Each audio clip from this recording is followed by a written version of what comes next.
Namaskar, good morning. I am Arpita Chaudhary, your master of ceremony for the day, and with extreme pleasure and pride, I welcome all of you to CMOs Charcha, Kolkata chapter, an initiative by Gully. Can we please begin this day with a huge round of applause? Come on, everyone. First of all, thank you so much for being part of this event and taking time out from your busy schedules. We really appreciate it. So as you all know that today's theme is brand power unlocked, and we have some eminent speakers from the industry who are going to come out throughout the day, share their experiences, their best practices and their challenges. And we hope that it brings the change that we all are looking for, and it truly helps everyone present here to push through the traditional approaches as well as help us to truly unlock the power. So I hope that everybody is ready and excited for the day. Yes, can I have some energy in the house? Everybody is ready and excited. That's so like it. So first of all, we would like to begin this day by thanking our sponsors, without whom it would not have been possible. So please join me in thanking them. Put your hands together. This event is presented by Z Bangla, powered by Telegraph, in partnership with the Advertising Club Calcutta, Gold Partners Hybrid, and Sham Metallics and Momo, associate partner, Ad Factors PR, knowledge partner, Interactive Avenues, communication partner, Teamology, OTT partner, Hoichoi, gifting partner, Joy Cosmetics. So ladies and gentlemen, let's begin this day. And first of all, I would like to request our team present here to kindly start the day with the event AV, followed by the sponsor AV. I would request everyone here, please have a look towards our screen.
আরে ভেতরে এসো, কি করছো? তুমি তো নতুন বউ, লোকে কি বলবে? বসো। ছবিতে যতটা ফর্সা দেখেছিলাম সামনে কিন্তু ততটা নয়। কি আর করেছে, ছেলের পছন্দ কুশন এসছে। এটা আবার কি? ওটা আমার হারমোনিয়াম, মা পাঠিয়েছে। সে হোক, পলুকে বলে দিচ্ছে এটা গুদাম ঘরে গিয়ে রেখে আসবে। বলো আমার মা খায় জগৎ। কি আছে জীবন মিত্র? আমার আলোয় মাথায় জগৎ, রঙিন স্বপ্নের মরি। এই দেখুন, বলি আর রাত কিন্তু দুধটা বসিয়ে দিয়ে চলে গেছো। আমি না দেখলে তো উঠলে পরে একাকার হয়ে যেত। শোনো না, আমার গানে স্যার কি ছিল? এখন না, আমার স্কুলে দেরি হয়ে যাচ্ছে, আমি চলে এসে শোনো। হ্যাঁ, মনের ভাষা মন যে আঁকা বুঝে মরে। কি শিবুল, আজকেও আমাদের সঙ্গে চা খাবে না? খাবে না বললেই হলো। আসছি আমি এক্ষুনি, দাঁড়াও। আর সাথ সাথ টমেটো भी খাবো। কত বড় সাকসেস, এইটুকু সেলিব্রেট করে চলে। কি বলছো বলো তো তোমরা?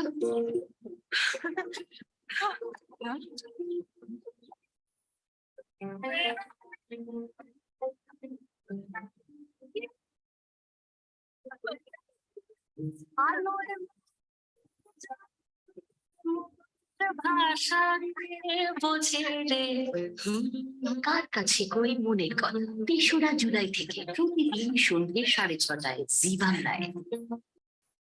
Hybrid is a global full-stack programmatic advertising ecosystem. Hybrid DSP, set of programmatic tools for any advertising objectives. Vox, AI vision platform, spearheading innovative and visual advertising formats. Hive, in-house programmatic solution for mobile app developers. AI-powered, human-guided, get a personalized quotation. Hi, मैं हूँ सलमान कुछ लोग मुझे tiger भी कहते हैं The harding tiger सब लोग मुझे टाइगर कहते हैं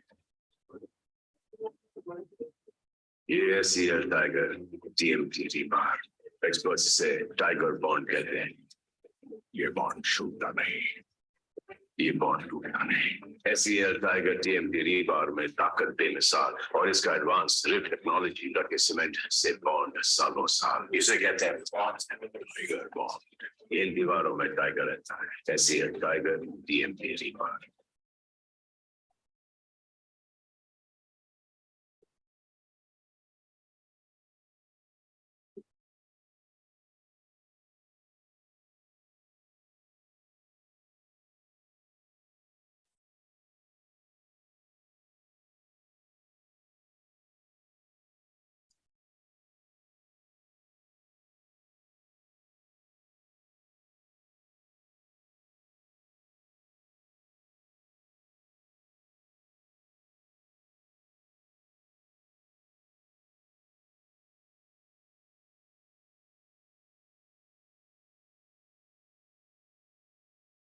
এবার আসছে কি এবার আসছে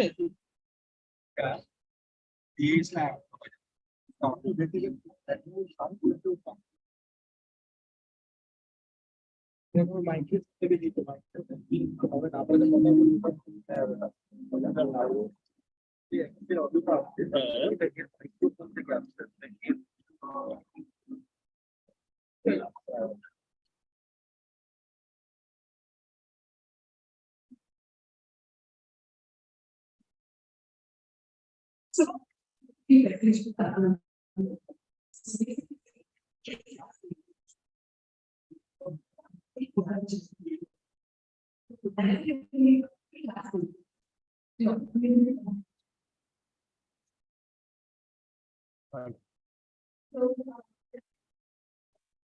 slide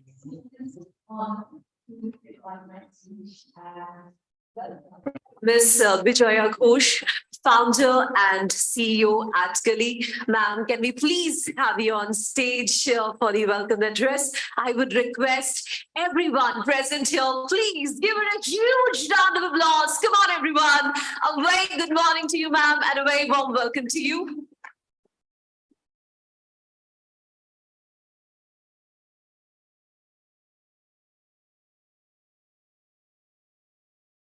Good morning, everybody. Well, it's good to see a partially full house, but not bad for our first attempt, I must say that. So, Namaskar, good morning, and a very warm welcome to CMOs Charcha, Kolkata chapter. Sorry for the. Well, my childhood's Kolkata has really changed. I saw Kolkata with a different lens when I was a child. I see Kolkata has grown in leaps and bounds. So many Provashi Bengalis doing well outside of Kolkata. Also, so many Kolkata people are doing extremely well. They've done so well, not only for themselves, but also for the community per se. And because of that, I realized there was a need for something like a CMO Charcha chapter, which we could do in Kolkata to not only join hands with you, and I'm not saying not at par level, but at par level are with our marketers from other parts of the country. So it's a great pleasure to be here in this bustling city of Kolkata, the doorway to not just Northeast India, but Southeast Asia as well. While on my way from the airport to the Lalit, I saw several changes in the city. Newer marketplaces, newer landmarks, and all the signs of a metro city that is on the fast track to greater development, but hasn't forgotten the rich roots. Ladies and gentlemen, Agili embarked on a pan-India journey of CMOs Charcha during the pandemic period with a virtual conference on the East market. We have switched to the physical format now, and today CMOs Charcha is becoming a part of the calendar of India's best marketing minds in metro city markets like Bangalore, Kolkata, New Delhi, and soon we'll be in Mumbai as well.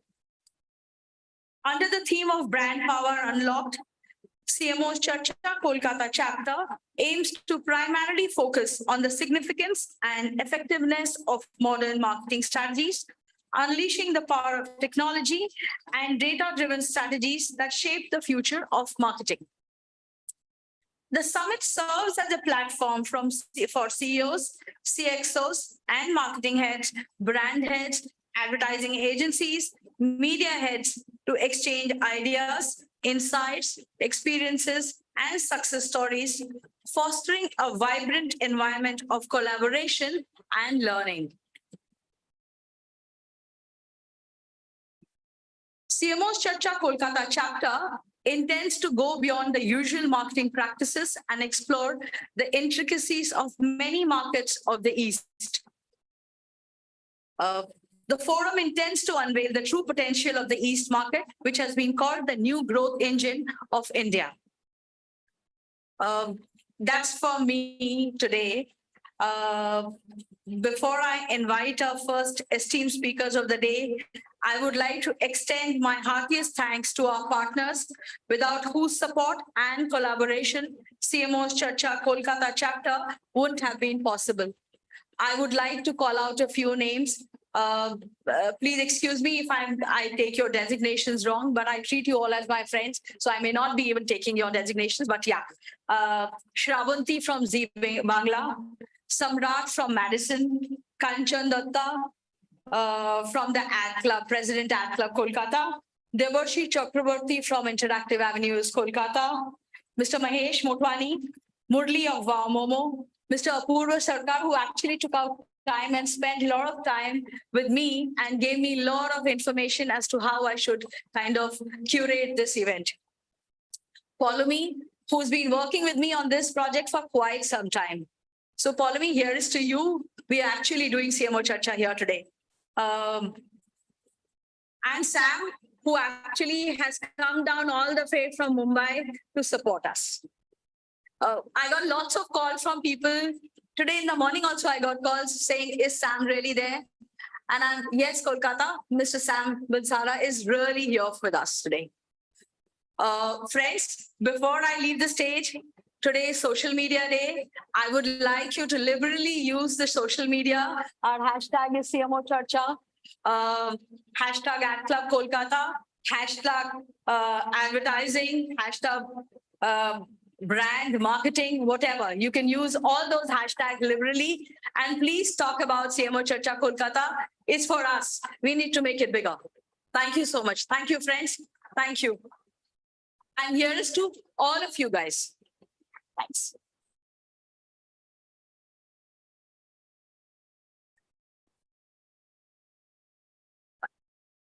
I would also like to invite Mr. Kanchan Datta, President Ad Club Kolkata, to say a few words about CMO Charcha and today's endeavor. Thank you. And thank you for Ad Club Kolkata's partnership in making this happen. Thank you.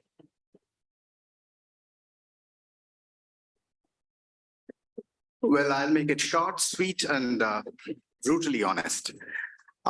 First of all, I'm delighted to see people. I think this is the larger cohort is from Kolkata, and it's delighted to see that we are still curious, and we are still, agile to be here at early in the morning on a Friday. So thanks delegates and thanks sponsors. I have to thank Zee Bangla, the Telegraph, of course, Wow Momo, Hybrid, and Shapatix, and many others, and of course, Adgali. I think it's a brilliant initiative. I have to say one tiny thing. Every city I've traveled, I've worked outside. For myself at a personal level, the journey has been a bit of a conundrum. I used to work outside and decided to come back to Kolkata and start a small time agency. So for me, the journey has been very interesting. Coming back, people leave, but every city I've seen suffers from because I was in Bombay, in Bangalore, and now in Kolkata, suffers from some very unique challenges. So Kolkata is no exception. And our challenge is very serious. It runs very deep. We have representations of very large media houses here.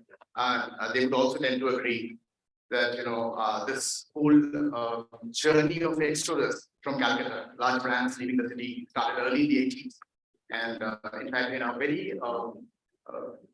very candid interview with Piyush, when I told him Piyush was around the 20s, 2000, that's when the brand started leaving the country, you're wrong. It started around the 85, around the 80s. And with that, the exodus of intellectual capital, with that, the exodus of money power. That makes it very difficult for trade bodies like AdGully, us to curate such events where we can actually rub shoulders with the international minds, get them down to the city, and all of us can collectively benefit. So when we took over from Advertising Club Calcutta a few years back, we said, listen, we have to make this cohort more robust. And therefore, we need to be more inclusive in our process of including larger cohorts, greater cohorts, the brands, the media people, the digital people, because they love to be identified separately now. So you give the devil the due. And we also have to include possibly performing artists, the Tollywood, because that's when you become more and more robust, because you're becoming more and more inclusive. And that's been our journey for the last few years, trying to curate events where you get enormous amount of differentiated thinking, collective learning, and we believe that we should grow together and grow with one another. So ladies and gentlemen, I promise you from Ad Club, and I'm sure AdGully would also support us and there will be other bodies supporting us. We will be curating many such events during the course of this year and at reasonably interesting price points. And I think all of you should benefit from this, because I think these are the moments where you can actually, create traction for yourself, for your intellectual capital. You hear collective experiences, and that's how you make your professional life a little more robust. And that's all I have to say. Thank you so much, and have a wonderful day ahead. Thank you.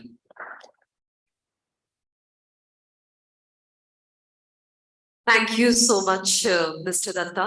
Now let's move ahead towards the first panel of the day. And the first topic is tapping emerging tools and technologies to increase marketing efficiencies and ROI. This panel is powered by Zee Bangla. So can we please have AV for the sponsor?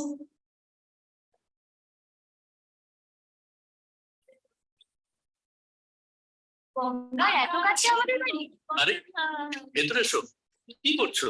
তুমি তো নতুন বউ, লোকে কি বলবে? বসো।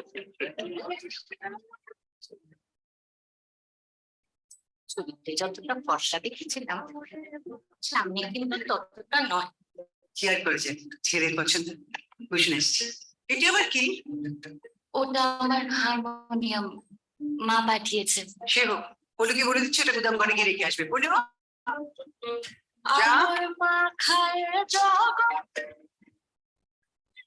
কি আছে জীবন মিত্র? আমার আলোয় মাখায়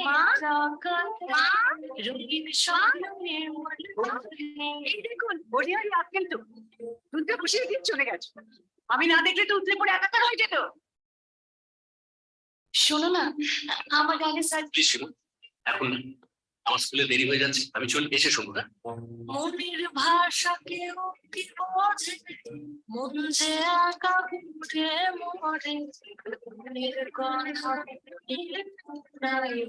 কি শিবুল, আজকেও আমাদের সঙ্গে চা খাবে না? খাবে না বললেই হলো।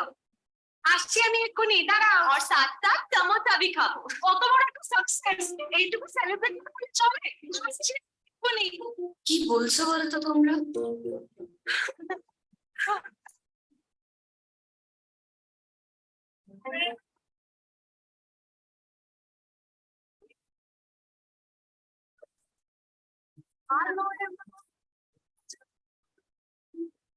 ভাষা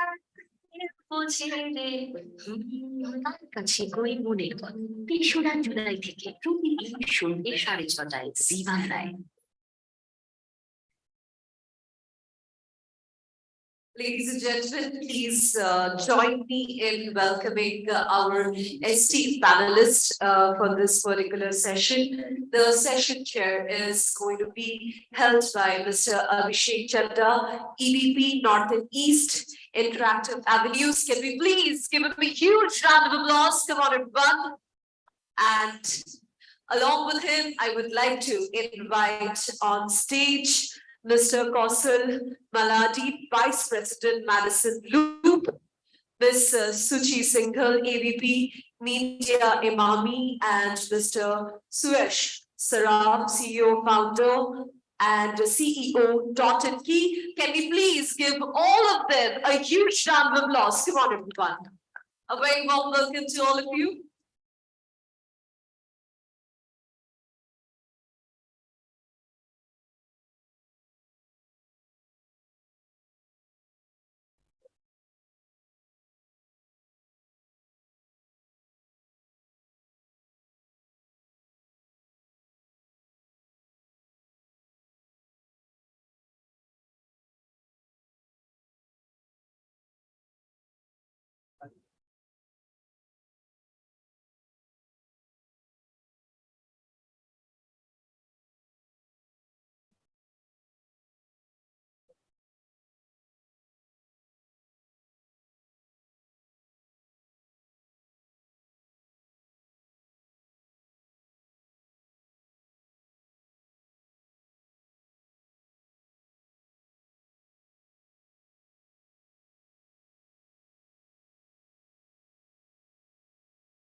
Great.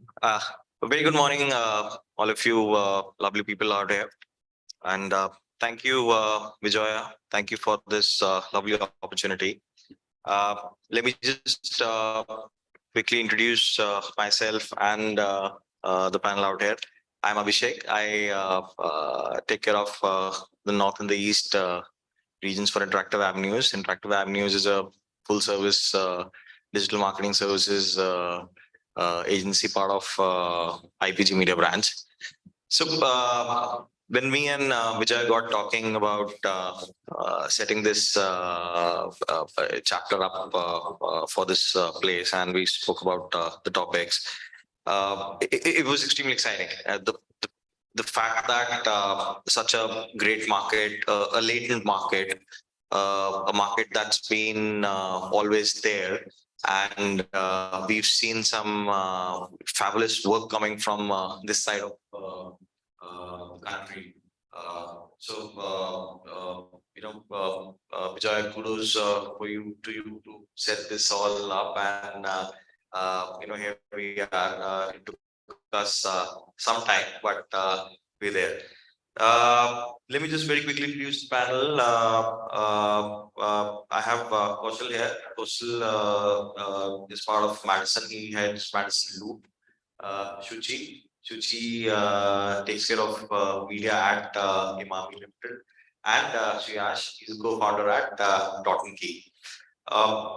Let me just directly jump into it. So what we will spend the next half an hour is going to be talking about how tools and technologies have changed the way marketing efficiencies, and how is it that ROI moves around with these two very strong pieces in place.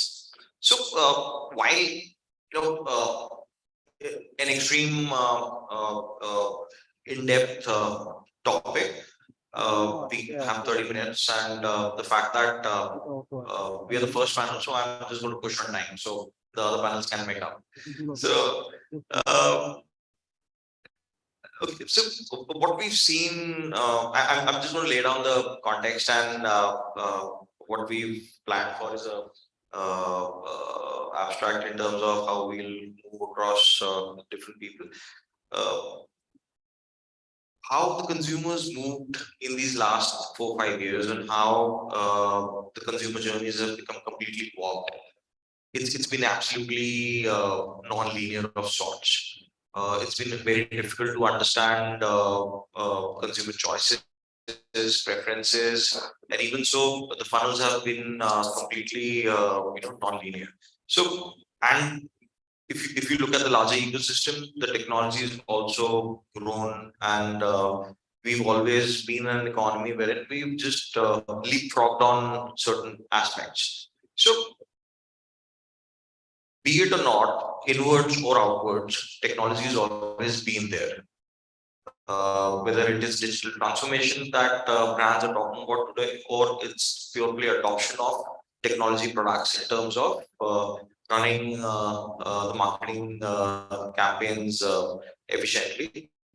So it's technology has always had either a very visible face, or it's been playing a part of invisible hand in working through with the brands, direct consumer facing or inwards in terms of enabling a lot of narratives with the companies. So that being the context, I'm just going to start the conversation. So I'm going to start off with use Siyash. So I think what we've seen in these last couple of years, especially post-pandemic, that there's been an incremental rise of the D2C story, and the most important thing when we start any D2C strategy, any omnichannel strategy, experience is the king, right? And today, experience is just not limited to purely simple UI UX. So we speak about experience in terms of customer delivery. We speak about the fact in terms of exchange, return policies, etc., etc. So technology sits right smack in the center of the entire D2C experience. So just tell us, just walk us through on how is it that you are working through all of these aspects, the larger inward aspects which I spoke about earlier that had not. I think it's a great question. I think for any consumer brand, I think customer is always first. And with the customer comes customer experience, right? Like if you give the right experience to the customer will come back. When it comes to Dot & Key and digital, like for us also customer, like whatever we do, any action we take, any tech that we kind of integrate, it always has a component of how is it helping my customer or my potential customer, and that's the sole reason why we integrate any tech into our website or our entire like the D2C play that we have. I'll quickly walk you all through like what we do, what tech we use, and why we use it. So I think from the customer journey point, like the first time like we ever touch a customer is probably through an ad or that a customer sees, and when that ad that is served is using tech, we actually show it to just the right customer, right? So that we are only showing an ad to someone who can potentially convert in a beauty or skincare brand. They click the ad, they come onto the website. They actually don't come out to a generic website. They actually come out to a page which has been exclusively designed by AI to the customer who's coming in based on the customer's profile. So there is a sense of customization based on the customer's profile that's coming in, be it discounting, be it products curated, etc. Once they come into the website, they kind of scroll to the website, they find the right product, they add to cart, and then comes to the checkout system. So typically we have a very smooth checkout system. There are aggregators who kind of increase your conversion rate, increase the customer interaction rate, and ease the entire checkout process by auto-filling their address, phone numbers, etc. In the checkout system. And once the checkout is done, the order confirmation comes in, and the order actually going to the right warehouse. So your warehouse is across the country, and the warehouse which is closest to the customer needs to dispatch that order, so the customer gets the order within 1 to 2 business days. And for that, there's probably a platform that we have in the back end that helps us reach the customer, the package to the customer at the right time, so the customer has a great entire buying experience. And then that's when your product kind of kicks in, and your product needs to speak. And in order for us to know how the product has worked for the customer, there's probably a customized trigger email through the CRM system that goes to the customer to find out that what is the kind of experience they've had with the product, with the entire buying journey, so that we can tailor that accordingly. And if the customer has any queries, they can actually use our customer service, which again uses the same CRM system to identify what the customer bought, respond to the customer on time, and make sure that the entire journey for the customer is seamless. And then probably if the customer has a good time and has lost the product, we probably get them back by re-engaging them at the right time through the CRM framework that comes in. So I think the entire customer journey, from tailoring the UI UX to the checkout experience, to the delivery experience, to the post checkout customer service at the right time, which is absolutely seamless through a customer service management system, and then the CRM management system to actually come back to the customer who's bought the product, getting the feedback on time, and making sure that this entire journey for the customer is seamless, and ultimately creating value for the brand. So that's how we see it. And for every aspect of the customer journey, there's a different tech deployment we've done, from UI UX being customized, to the right ad being served to the right consumer, to the checkout experience being smooth, to actually getting a complete feedback on how the customer experience has been, to the customer service being automated and integrated with the D2C ecosystem, to actually getting them back to the website for a reorder. So I think the entire ecosystem is something that is tech driven for us, so that we can own our own customers. Absolutely. I think you just ended at a very important note, is to own your own customer, right? And that was a lovely description in terms of a day in terms of how it flows through at Dot & Key.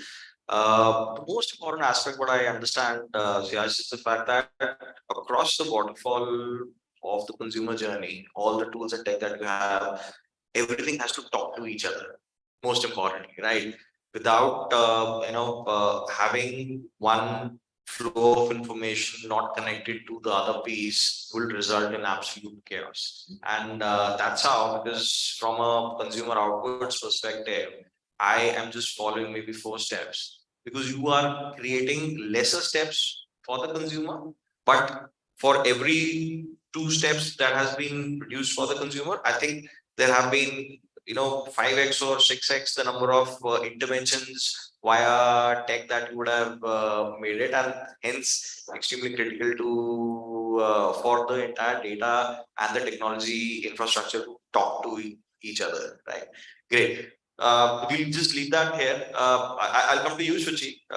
Very important part that a lot of brands that are talking today is about data, and data, first party data. So a lot's been said, a lot's been spoken about, the ever imminent cookie deprecation, the points about cord cutters, the walled garden supremacy. So, all the brands today are thinking that what should, first party standard do for them. And at the same time, a lot of brands, they are in their own individual life stages of their own digital transformation as well.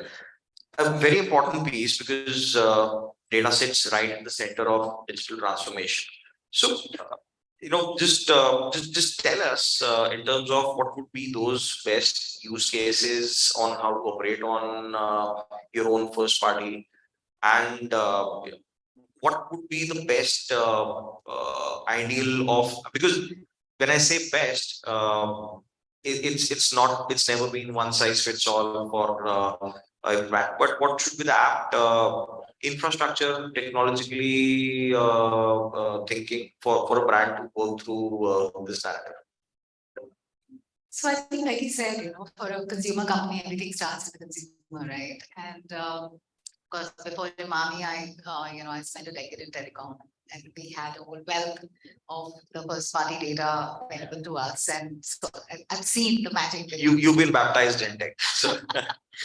And then, of course, to switch over, to the traditional CPG company, where just the existence of first party data itself is a huge challenge. And like you rightly said, it's a digital transformation. It's not something that's a small activity, sits in one department, and suddenly something is going to happen. It is unless the organization takes it at its very core and really transforms all of the various facets of the organization and not just limited to marketing.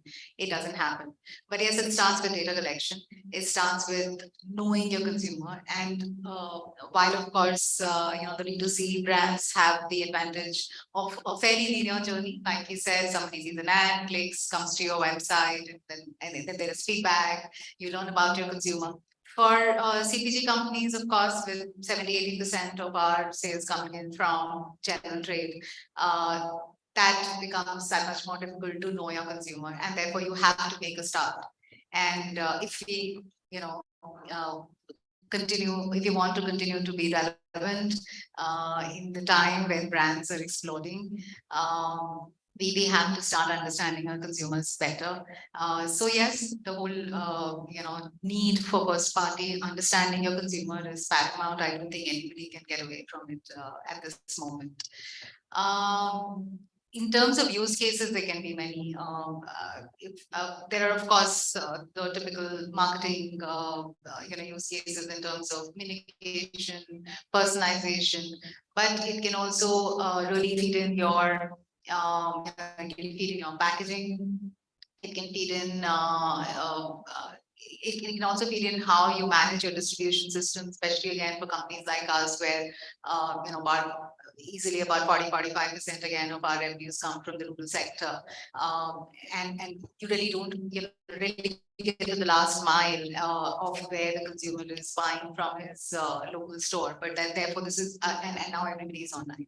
India is also online, so you really get to understand your consumer so much better, and therefore the possibilities can really be endless.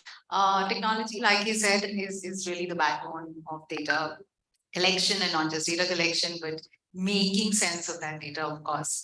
And so yes, I think the first step would be to after having collected the data, to really be able to make sense of it, and therefore to have a robust data lake in place where it is not when you're just running campaigns on the walled gardens that you said, but there is information coming back in. It is enriching back the information that you have of your consumer, and just not just a one-way street where we just kind of running campaigns and not knowing anything about what they're really doing.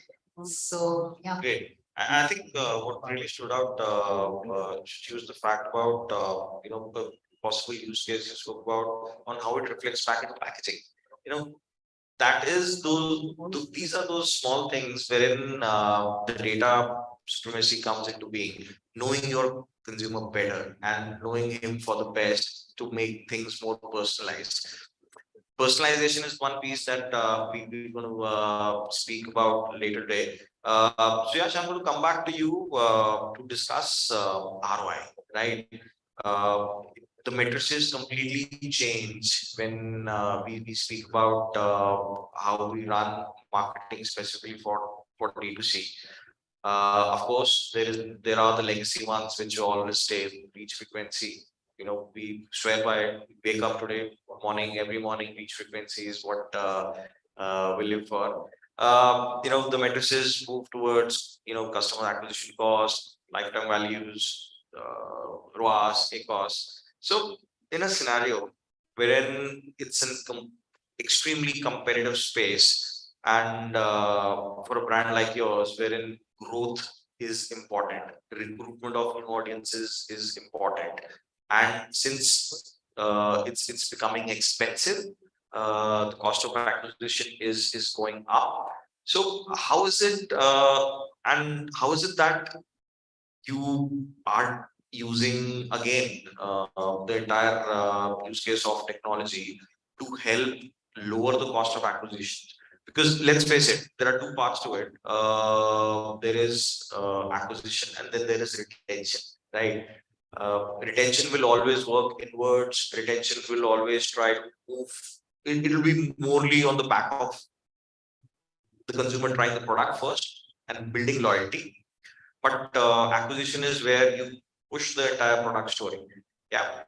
So just speak to us about that. And I would want Kaushal also for you to add on to this bit from when we as agencies work with brands to create those growth narratives for clients. What does the ideal media mix be? And again, at the back of measurement and enabling those specific bespoke ROI matrices for you. Yeah. So I think it's a great question, because the only thing any investor asks you that how much are you spending in marketing, right? And ultimately, any CPG company that we're building is customer first, but ultimately builds a brand to reduce marketing costs, right? Because that's all they're going to make in terms of profits from the business that they're doing. So in order to do so, I think there's one classic difference between traditional media and digital media. And the difference is control over data. In traditional media, you spend that money with that reach and frequency, and then you just have to wait and watch, right? You spray and pray, basically, as you call it. But in digital media, like we actually split it into three different parts of the funnel, which is TOF, means top of the funnel, middle of the funnel, bottom of the funnel. Top of the funnel is absolutely people you've never touched before, completely new audience that you're spending on, which is like your TV ads or digital TV ads on YouTube and Facebook awareness ads. The middle of the funnel is someone you've touched before, but you are retouching them again. Someone who's come to your website, you're touching them again. And lower funnel is your previous customers and people who have visited your websites and have added to cart, but you're getting them back. So the beauty of digital is that whenever we do a TOF ad, we have that data set to actually get them into a middle of the funnel. So if you show them a certain number of ads before, say 3 months ago, we can show them an ad again to the same set of people and then move them down the consideration from awareness to consideration to actually get them to convert. So the ownership of the consumer from the top of the funnel, completely new consumers, to someone who's heard about you and someone who wants to buy you, that is completely under control. So for example, at Dot & Key, if you've shown a awareness ad or digital TV ads 12 months ago, we still own them. We still have that data. And when we show an ad to them, we see a much higher ROI than we actually get from someone who's never seen us before, right? So we create our own funnels of customers who we are showing content about the brand, about the product over time. So you are creating very strong brand awareness, very strong brand consideration, and at a cost which is much cheaper than traditional. Because when you hit the right customer over and over again, and you have the power to retarget to them or target them again effectively over time, is when your ROAS will be higher, or return on ad spends will be higher, and ultimately lead to more conversions and more revenue generating generation for the brand and for the company. I think this is the key difference, and this is what we've been harnessing. Depending on the life stage of the product that we are launching or the category we are launching, the spends differ from top of the funnel to bottom of the funnel. Basically, if it's a new product or category, we'll probably spend more on top of the funnel, and as it moves away from a new launch to like something slightly more established to more established, we'll move down the funnel, and the splits of marketing spend will change. And this will enable the ROAS to be higher, basically return on ad spends to be higher, and the overall brand to have a much tighter marketing spend and ultimately lead to a more profitable, sustainable long-term brand. Yeah, so actually, if I just have to add to that, right, it's very interesting and very refreshing that you're talking about tofu and bottom of the funnel, because another thing, yeah, we've all heard this statement, which one man who was just about shot on the road said before dying, with great power comes great responsibility, and he was Spider-Man's uncle. Not sure how many of you saw that movie, but yeah, so that's exactly what data is, right? It's a lot of power. So when you have so much data at hand, it's very easy for marketers to get stuck in the power in their hands. So a lot of times we see that we focus on building bottom of the funnel at all times, trying to get my sale up, trying to get my sale up, trying to get my ROAS up. And eventually we notice that the brand doesn't get built. So there is a marketplace, an e-commerce marketplace we work with, where initially the focus was always on building ROAS, bottom of funnel.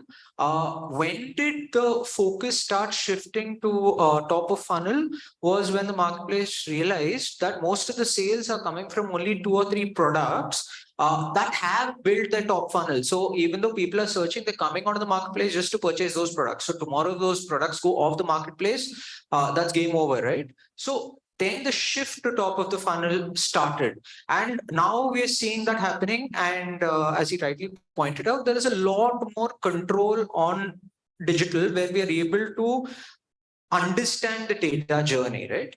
But that said, another statement I would slightly disagree with is that while digital might be cheaper in terms of building one market or 2 markets, the moment you try to go pan-India, the moment you try to go mass, you cannot focus only on one medium, right? The sort of mass reach, well, there is mass reach on digital today, the cost efficiencies might not necessarily make a lot of sense. That's why we see a lot of the D2C brands also going on mass media. So it has to be a beautiful marriage between all mediums. And that's what I believe. And that's what I've seen in the past. No, absolutely right.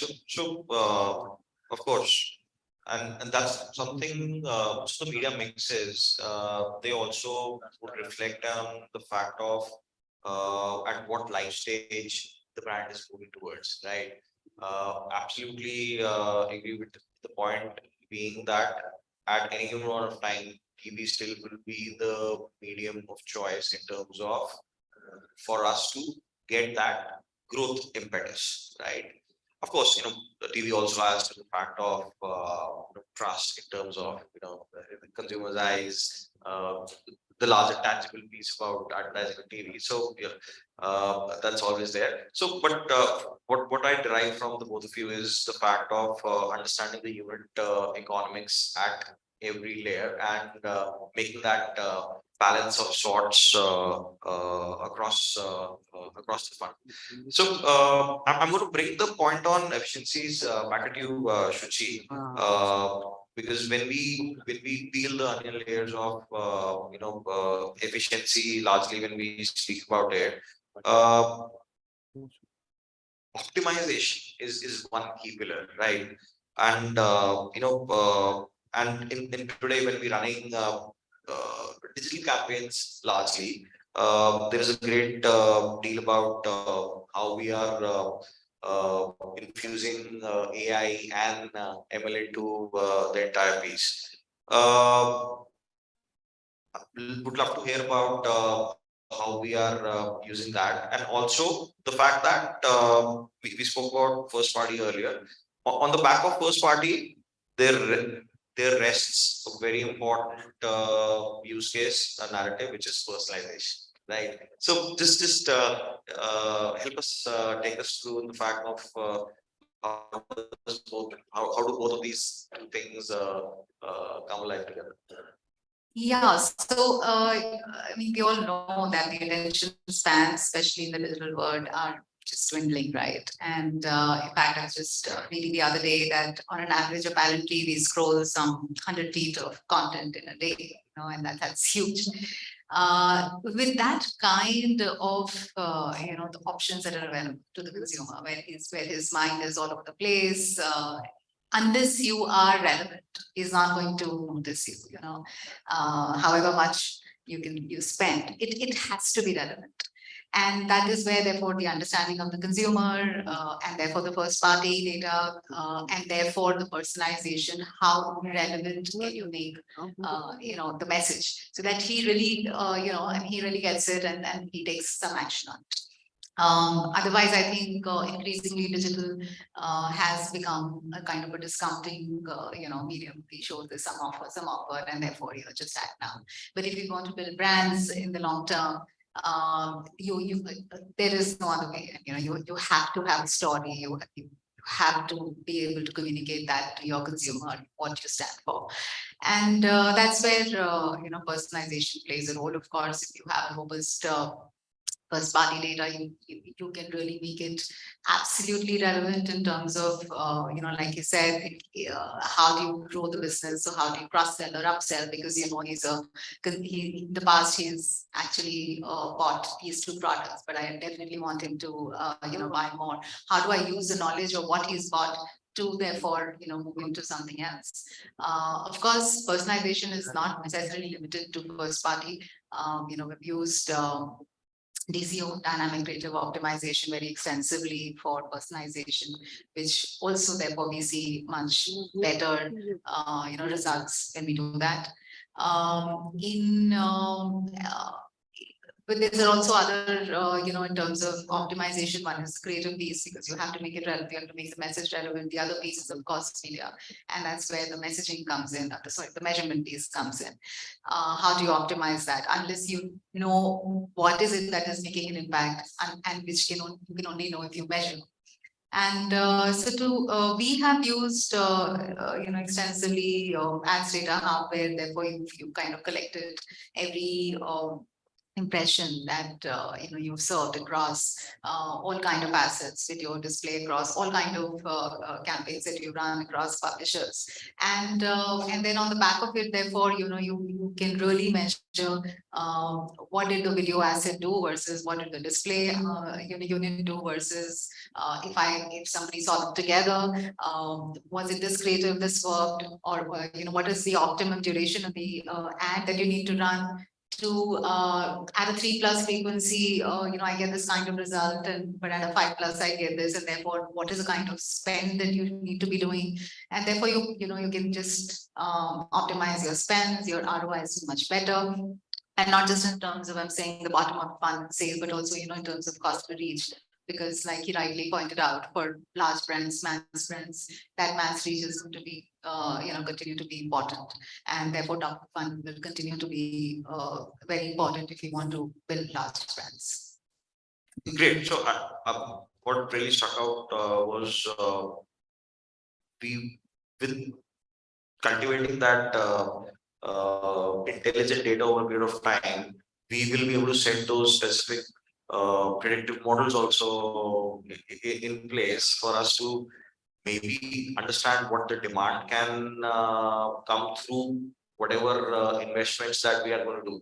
And again, so that also will be very specific and very bespoke, brand on brand, category on category, and maybe market on market as well. But I think the brilliant basics, as we all say, they all come back to the fact of just getting that data infrastructure and that entire piece in place. Great. So, Kausal, for the last part of our the panel, and that's where I think both the agency minds can jam about it with absolute feedback from the brands at large. There is a burning question out there: what should be the role of the future agency now, right? With a lot of brands in-housing, technology is democratized. And also the fact that technology is, is being made more and more abundantly available. As agencies, as partners to brands for their growth narratives, what should we do? What's the stance? What's the stance we should be taking? Should we enable, or should we sell, or should we, productize our services? I mean, what we've been doing back home at IA is that we've been creating a lot of products for very specific market use cases, hyperlocal of sorts, or for example, if it's e-commerce shelf monitoring. So we are creating those products. So how do we deal with this shift of sorts? Okay, so see, if you honestly ask me, right, the role of an agency has always been and will always be in my mind one thing, and that is of being a trusted advisor, right? The client is working with you because you're bringing something to the table that they probably do not have at this point of time. Would in-housing of services affect an agency in the short term? Yes. But does it dilute the role of an agency? Not really. It's really about how we see ourselves, right? In fact, very interesting thing, slight detour, and then we'll get back to the topic. We've spoken so much about AI, technology, etc., etc., etc. Recently, I asked someone in my team, listen, do you think AI will take over your job? Her answer was, AI will not take over my job, but someone who knows how to use the AI will take over my job, right? And that is the truth of the matter. And that holds true for technology. When initially, when digital started, it was pretty much about reaching out to partners, buying inventory, and whatever, selling, right? Slowly programmatic came into the fold, right? Initially, there was a lot of this one amongst agency guys saying, if we shift to programmatic, what happens to my job? What will I do? But what we realized was people who refused to shift actually slowly started moving out. People, but who made those changes in themselves are doing very well for themselves, even in whatever space they're working on. So that's what it is. As an agency, you're bringing in not just learnings on the brand, you're bringing cross-brand learnings to the table, which eventually become very, very important. In the initial stage for a brand, it's pretty much about how they're growing and what they need to do to increase their ROAS, for example, if you're talking D2C or whatever. But in the long term, you need to build a brand, right? And that cannot always be done in-house. You need people who you work with closely, and that's where an agency role would come in. I think that was brilliantly put, Vatsal. And I think the evolution also has played a very important role. I spoke about the fact that how the entire consumer slash technology leapfrogs in a country like ours, right? So we leapfrog from one generation to another. And that's where we have to be at it, right? We have to, and what we've seen on a brilliant use case when COVID struck, there was a complete disruption. But at that point of time, when technology was, moving progressively very strong, I don't think anybody thought through the fact that this is all going to normalize, right? But normalization happened, and that's where things went back to place, and that's where omnichannel completely came into being. So another point about the role that we all need to play is about how well can we anticipate as well, right? And that's a very intangible piece, and that's something that might come very intuitively of sorts. But that's where you need to be more entwined towards understanding customers, consumers, behaviors, cultures, right? And that's how it's going to, I think, if we add that fuel also into our pieces, that's how things, agencies will thrive in the future. Of course, we have to thrive, so we'll thrive better. Yeah, absolutely. So, in fact, I'll just say, I mean, it's interesting you spoke about trends and etc. Right? It's very important for us to distinguish between a trend and a fad. Right? A fad is something that comes today and tomorrow it's gone. Trend is something that probably sticks around in a long term. So, within the latest trends, which are coming up, which will be relevant today, which will be relevant tomorrow, and which might become relevant day after tomorrow. And some which are probably fads, but we mistake them for trends. And that's how we work on this. And that's how we work closely with the clients to share our recommendations in terms of what we need to do. And then it's a joint call in terms of how we work. Great. I think let me just quickly summarize key points across the discussion between all three. Are we on time? But since I said that we are the first panel, I'm going to push for time. So, Siyash, we spoke very well about customer experience and the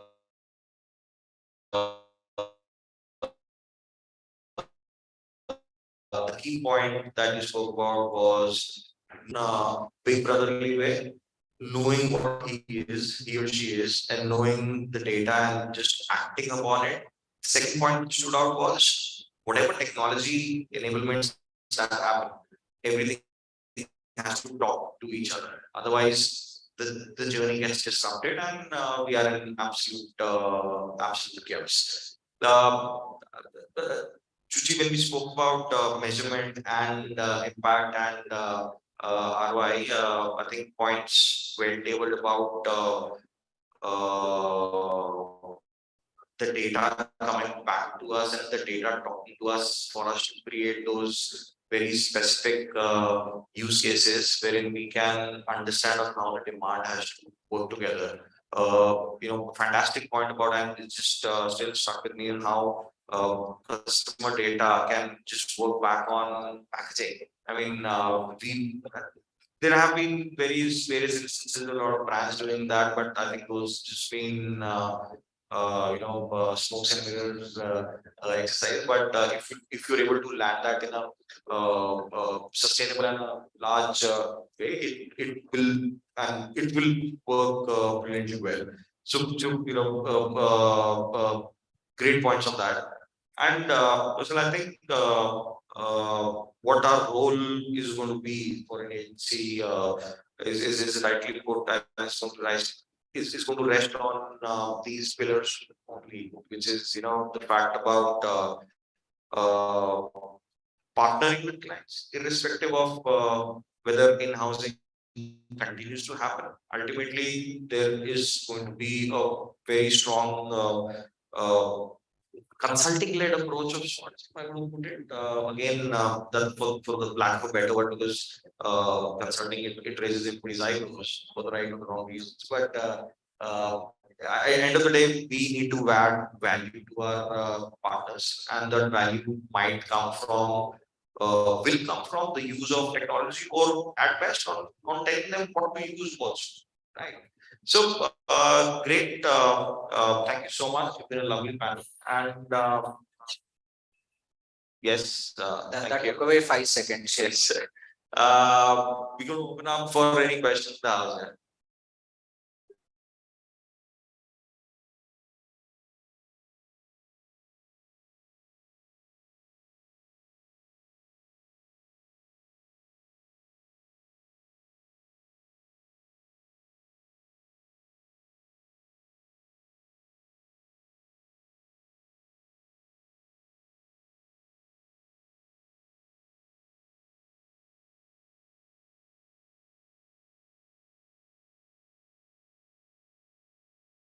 Hi, my name is Anand from Collective Artists. My question is to Mr. Suyash.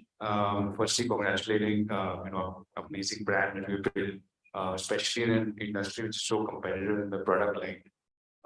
My question to you is, when you first sort of launched the company, And now when you're a fully established, well-known company, what are the different marketing techniques that you've seen as a shift and what you predict going forward? I think when you start out, you need to find the product market fit first, right? So basically, you do low up on marketing just to make sure that people liking it, focusing on the feedback, and really understanding that is this product which people would like, right? And that is the answer you need. Like that's the question you need answered in the first place. So the marketing will work on less on marketing spends and focusing on the product market fit, right? And once you achieve that and you see that you are getting slight success and the product is being regularly bought by people, people are buying it again and again. You kind of then shift your marketing budget more towards MOF, and then as you grow, then you go towards TOF. So that's typically the journey for a brand, which you start online. But offline is completely different. Like you need a TOF from the beginning, and it's a different ball game altogether.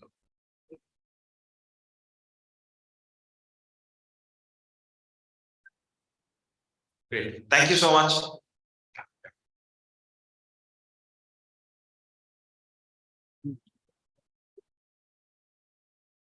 I would request the entire panel to stay back for a group picture. And we would also like to thank all of you for being part of this panel and carving out some time from your busy schedules and being part of it. Thank you so much. Thank you so much, everyone. Let's give them a huge round of applause. Come on, everyone.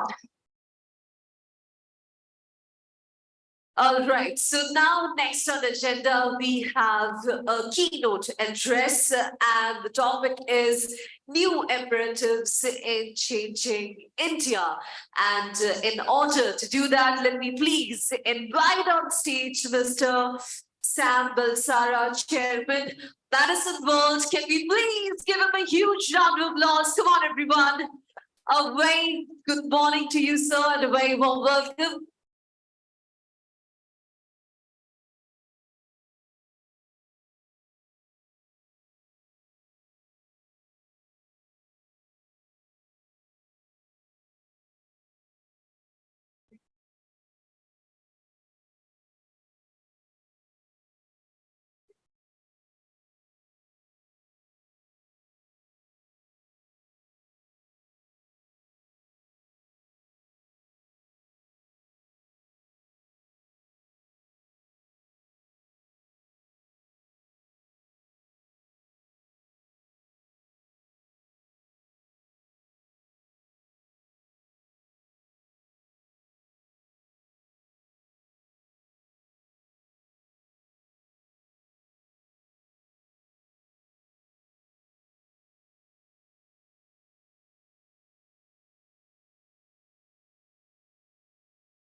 Okay, so good morning, everyone, or a rather late morning.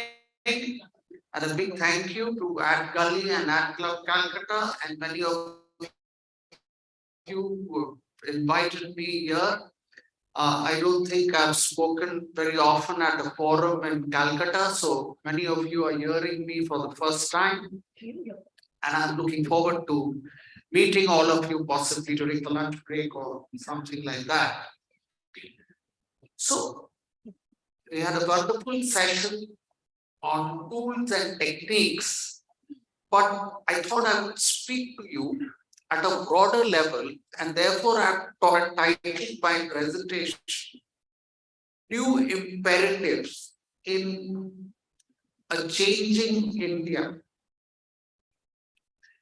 It's often said that we overestimate the impact of change in the short term, but underestimate its impact in the long term. And that, I believe, is something that we have witnessed in India in the case of marketing, in the case of consumer habits and whatnot. Until recently, India was considered a poor country. And look where we are today. Look at our airports.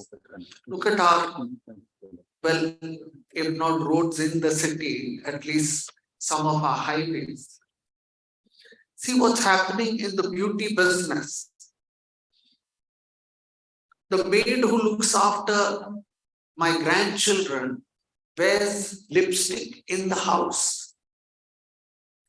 There are so many, to my mind, visible changes of consumption that are taking place in India. So it stands to reason, to my mind, that we in marketing and advertising too need to assess these changes, recognize these changes, while conceptualizing our strategy to reach today's new Indians. As I see it, Indian consumers are earning and spending like never before. And that has led to what we now call the Indian consumption story. And why has that happened? To my mind, it has happened on the back of three pillars. The first is a dramatic rise in what we call our middle class. The second is a very growing share of young people. And the third, what we spoke about today in the first session, is the rapid growth in digital penetration in India. So look at this line chart, which gives you the share of middle class as a percent of total population. Our middle class in 2005 was only 14% of our population. Today, it has more than doubled, 31%. And in another 20 years, it's going to be half our population. So today, out of our 300 billion homes, we have over 100 billion homes, mind you, homes, not population. That could mean 500 million population. Who are the consuming class and who would have an annual income of between 5 lakhs and 30 lakhs. Multiply that number by 100 million and you do have a staggering market which attracts the world to India, and which is why India is suddenly the toast of the world. Economists believe that growth in middle class drives consumption and GDP. In this diagram, if you look at it closely, the middle class account for only 30% of our population or households, but account for 50% of our income, spending, or savings. So you say middle class power at work. And they say the higher the percentage of the working age population in a country, it benefits tremendously from what is called the demographic dividend. And that is what we in India and marketers in India are benefiting from. China grew aggressively in the last 2 decades when its working population hit 73%.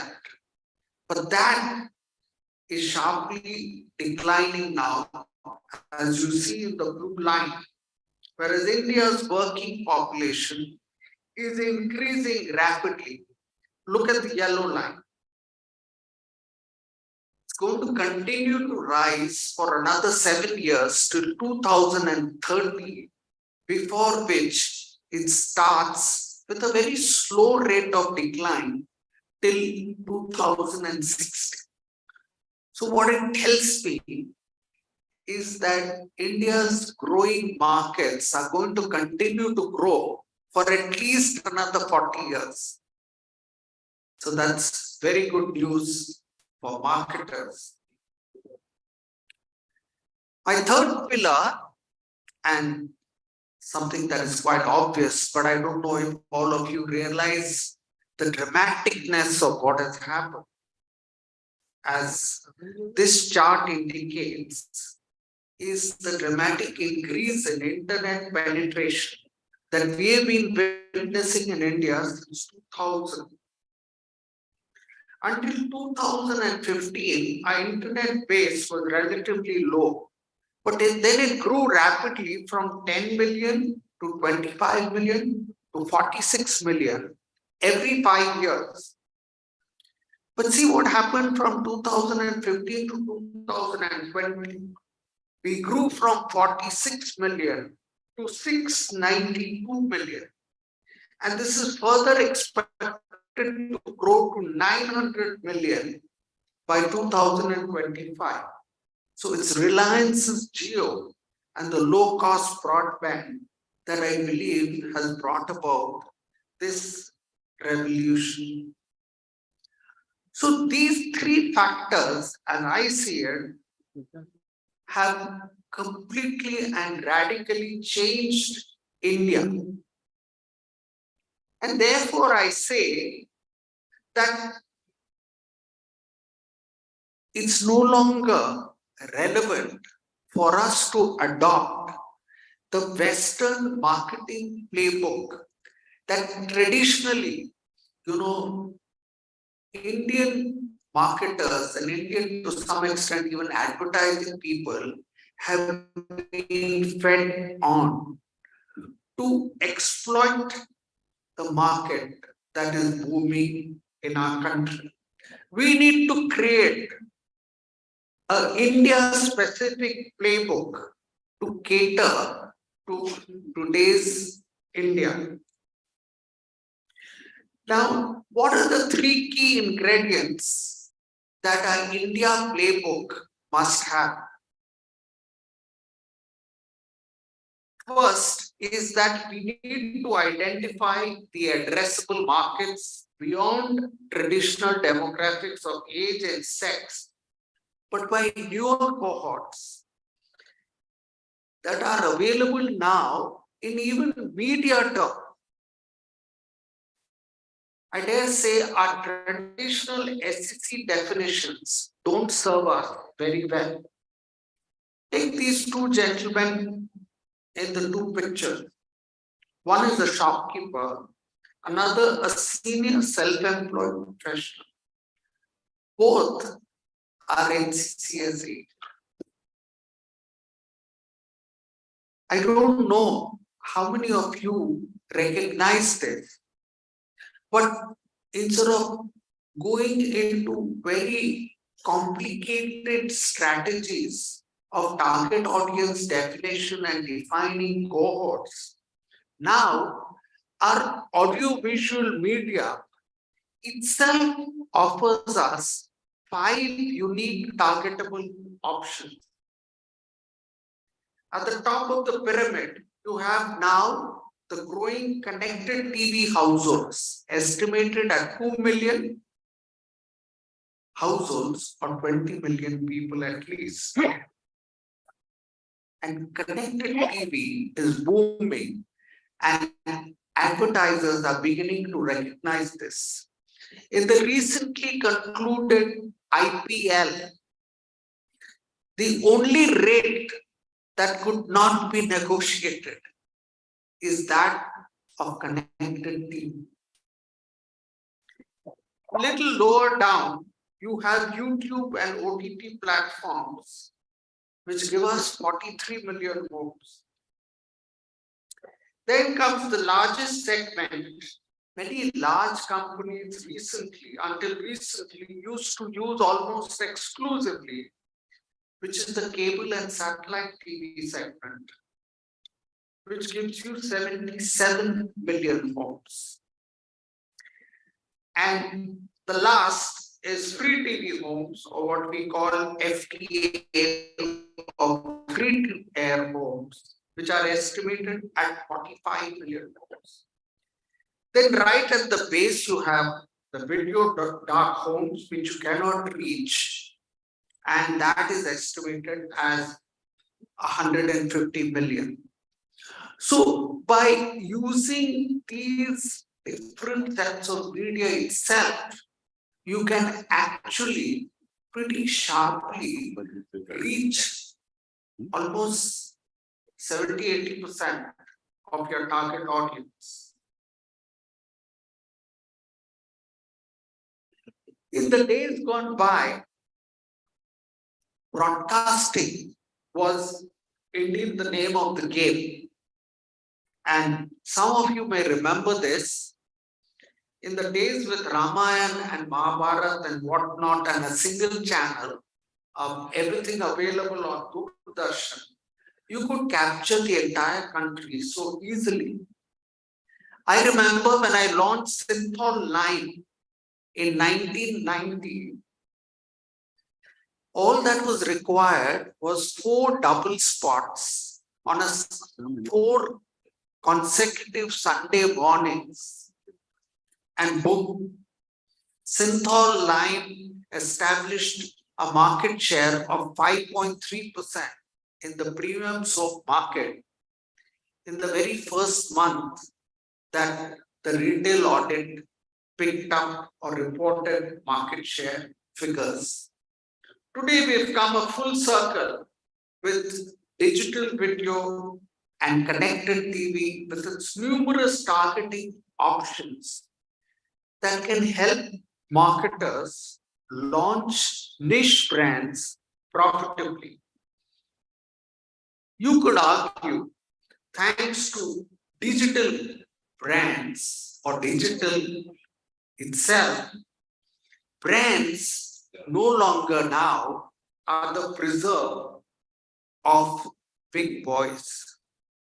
I don't know how many of you know, but Google and Facebook receive more advertising revenue, and certainly the bulk of their profits don't come from people who we recognize as advertisers.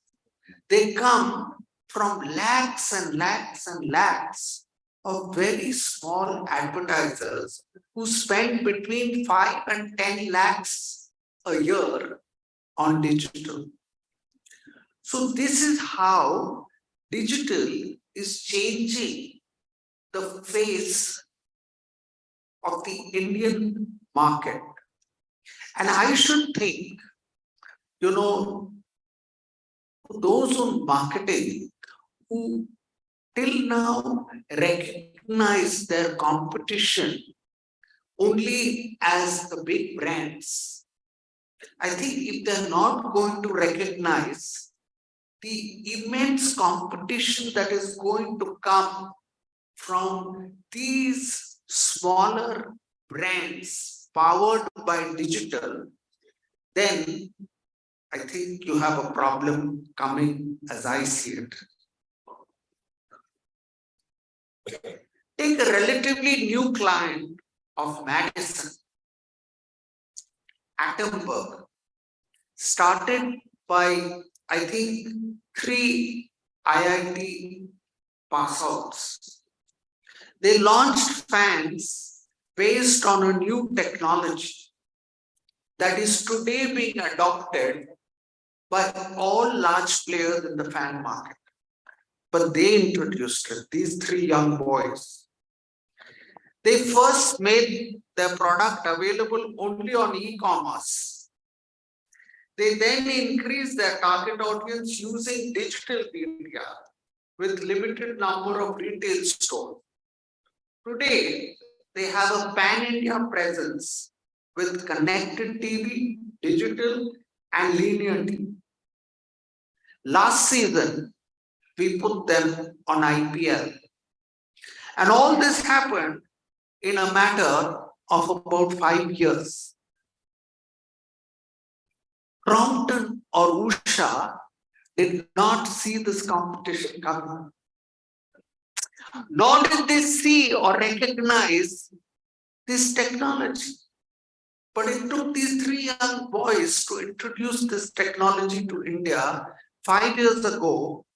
And today, almost every fan comes with this technology.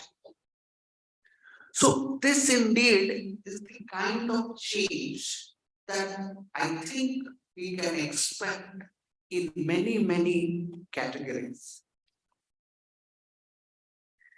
The second ingredient that I'd like to talk about is not a new concept, and many marketers, and I think many of you in Calcutta and West Bengal have deployed this strategy in the past too.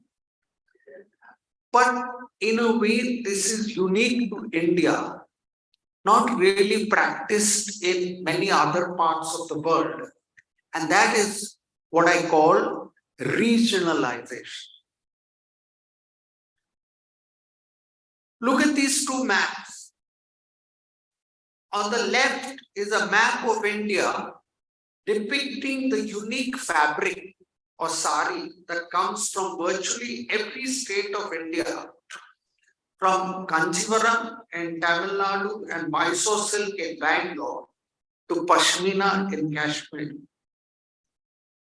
I think it's possibly not an exaggeration to say that we have a different India every 100 kilometers that you travel in the country.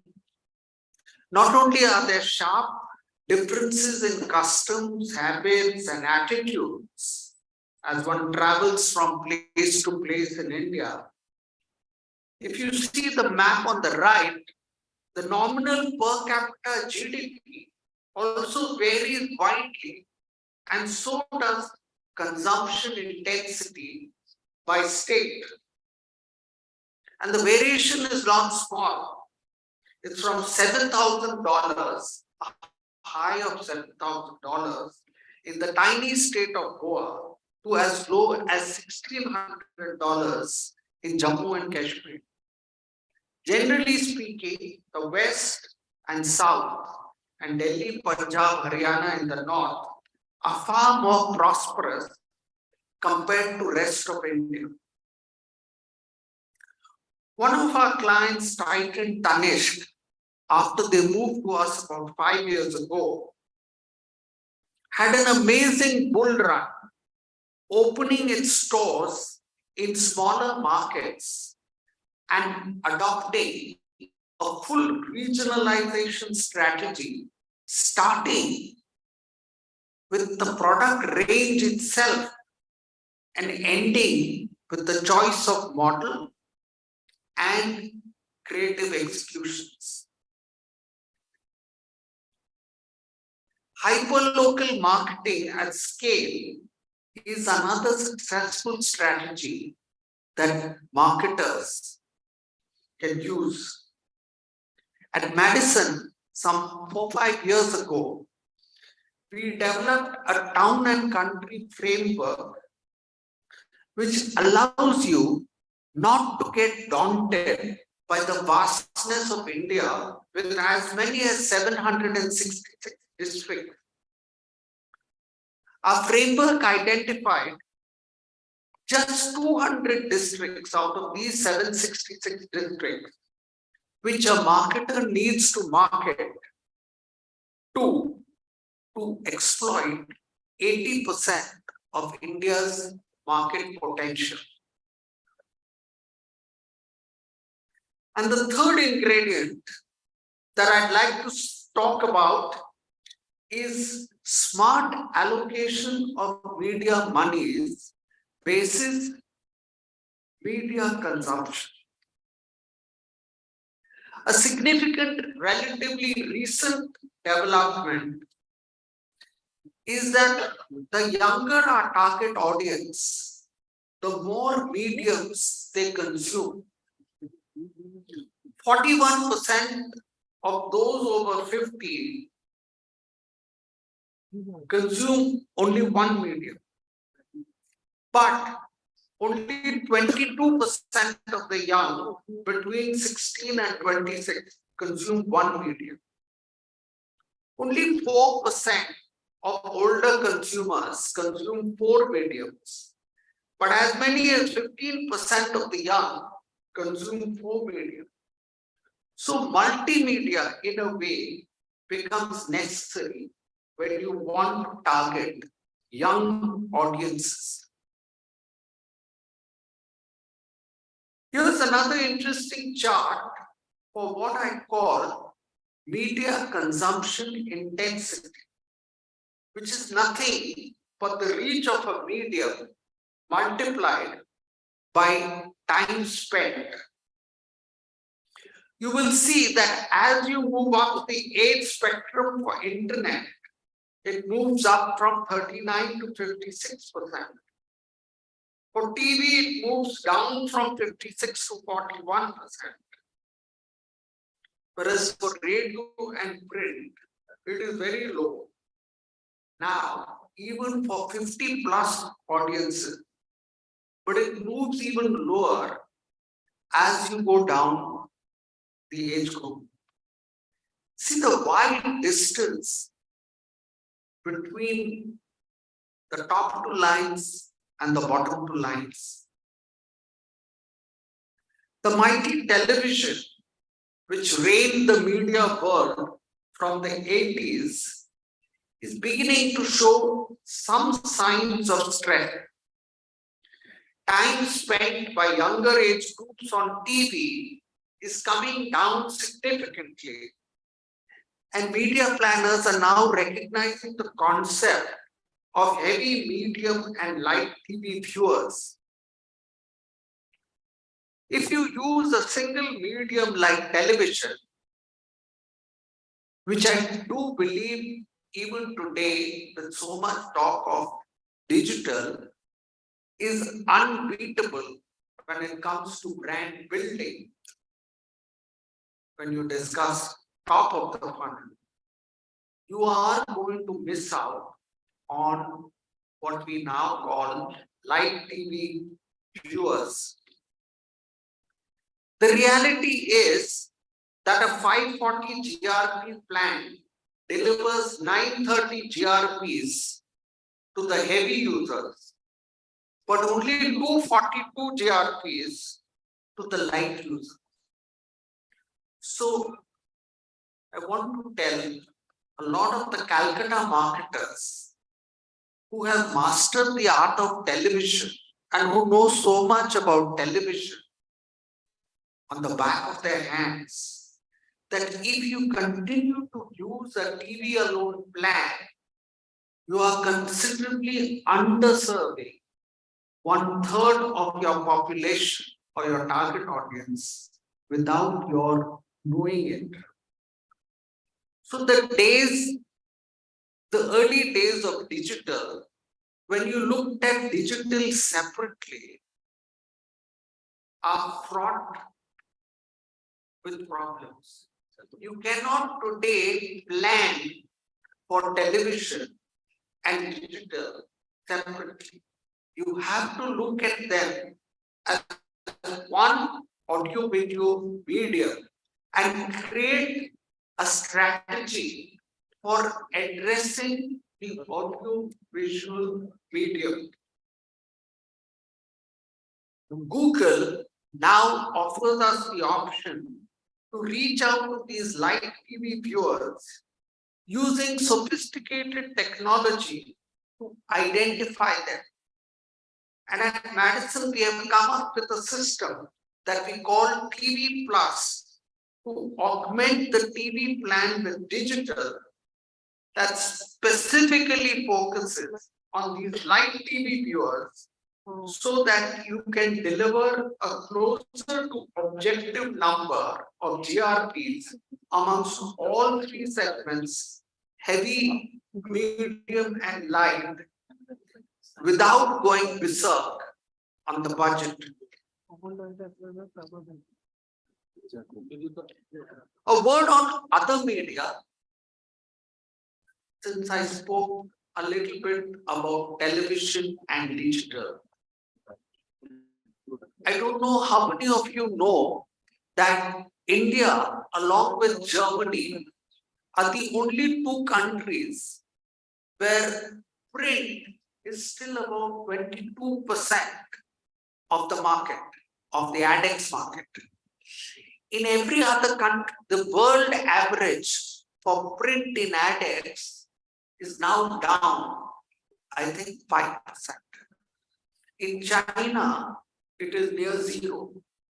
But I do believe that every medium today for us in India has a role to play. Print in absolute terms is growing. A Pinch Madison report recognizes that print, though under pressure and with a degrowing market share, is still growing. Because today, still print offers us terrific opportunities for launching a new brand, launching a new variant, announcing price reductions, announcing a special variant. You can't launch a property in, I think, Bombay or Calcutta without using the Times of India or maybe the Telegraph, Anand Bazar, Patrika here. Similarly, you can't launch a car without a full-page ad in the newspapers. Gives you tremendous shot in the arm reach on a single day. In conclusion, and I hope I stuck to my time deadline, unlike the earlier panel, I cannot help but agree with CEOs of the world's largest consultancies and financial institutions who have been coming down to India, I think, at the rate of one a week. And all of them who seem to echo the view that India is the bright spot in a gloomy world, or that India's time has indeed come. But I think it is now up to us as intelligent, clever, practical, down-to-earth people for us to develop our own unique marketing and advertising playbooks to milk the huge market potential that India offers and beat multinationals who have a standard, globally tested playbook and want to unwind the same playbook in every market without recognizing the peculiarities of each market. Therein lies the opportunity, I believe, for a lot of brands in West Bengal. So thank you very much, everyone, for listening to me.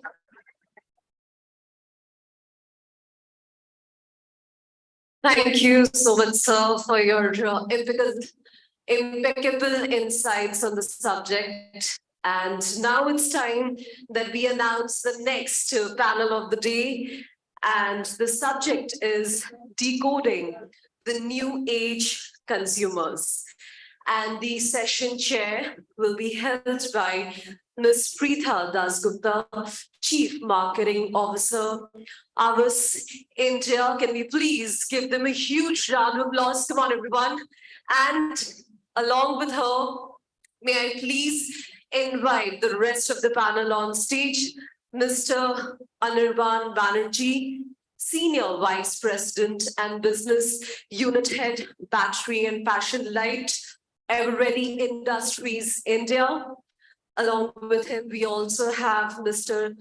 Shamrat Sengupta, Senior General Manager, Brand Building Marketing, Ultratech Cement, and Mr. Tarun Jha, Chief Executive Officer, ours Creating India. Can we please give all of them a huge round of applause? Come on, everyone. Good afternoon to you and a very warm welcome.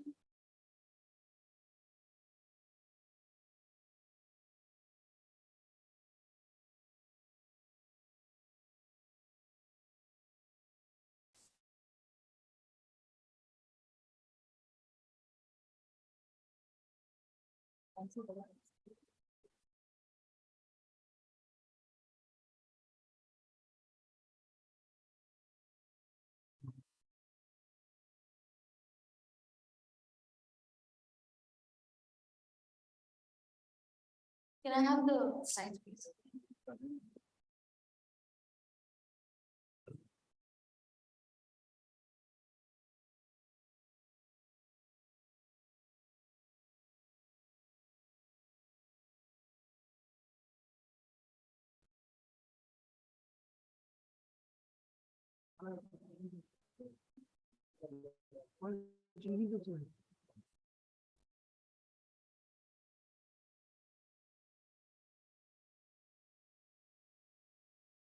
So good afternoon, everyone.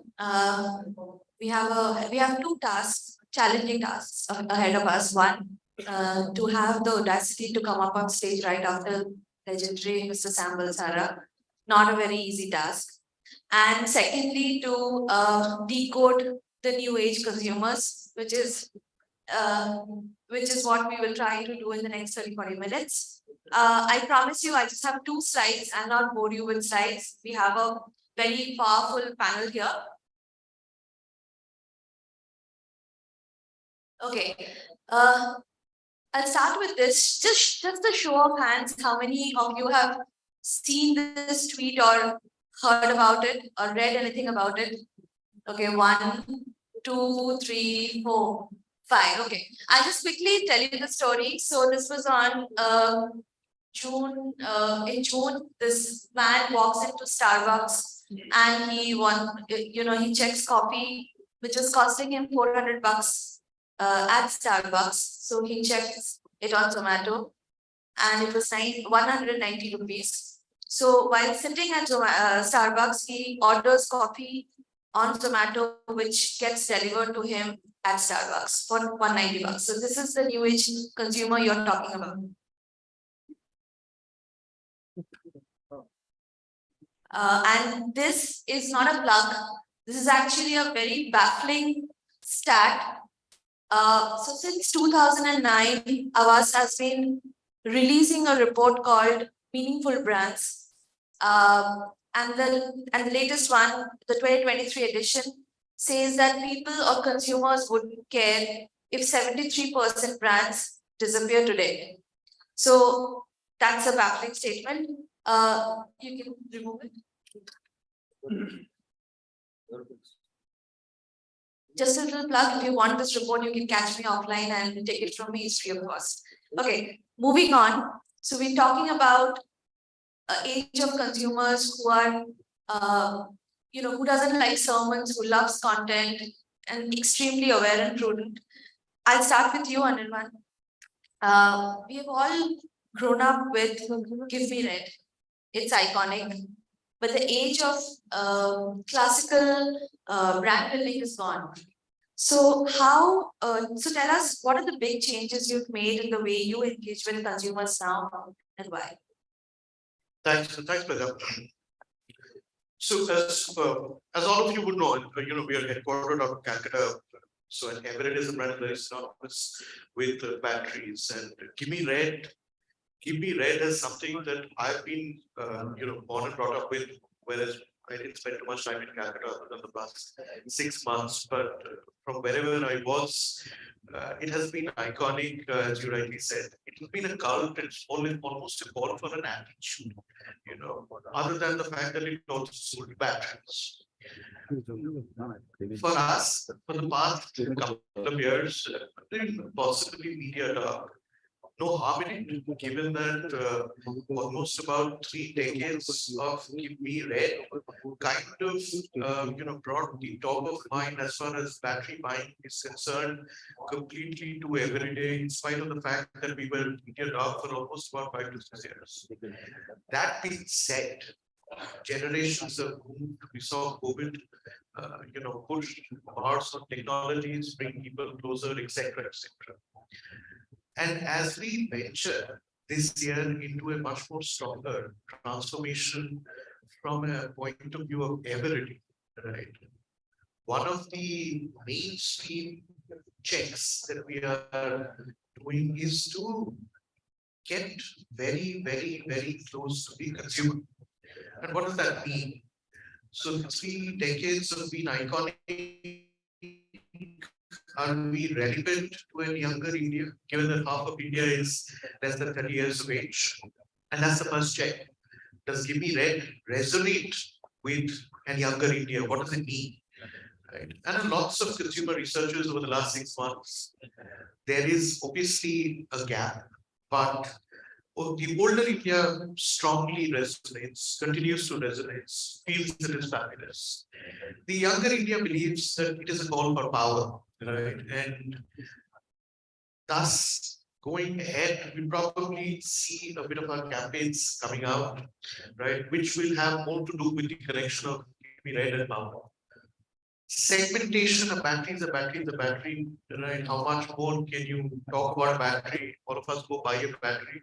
But the interesting part is that the new age consumer is going to be able to decode the differences in batteries, especially when you have devices which are higher trained. So you have devices like toys, you have devices like trimmers, you have devices like the wireless mouse, which are very different in their battery consumption needs compared to a remote, which is a remote, right? And thus segmentation in this category is something that you would see emerging, not only with us, but with a lot of other manufacturers. As Sam rightly pointed out, there are many layers. So we're going to be doing micro battles, and there are going to be varying consumer product options and pricing inputs, which are going to be different. And finally, having done all of this, clutter making advertising is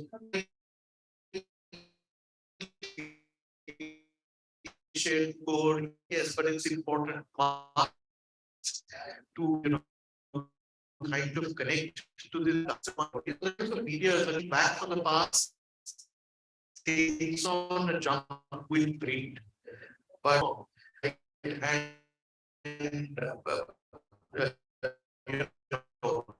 various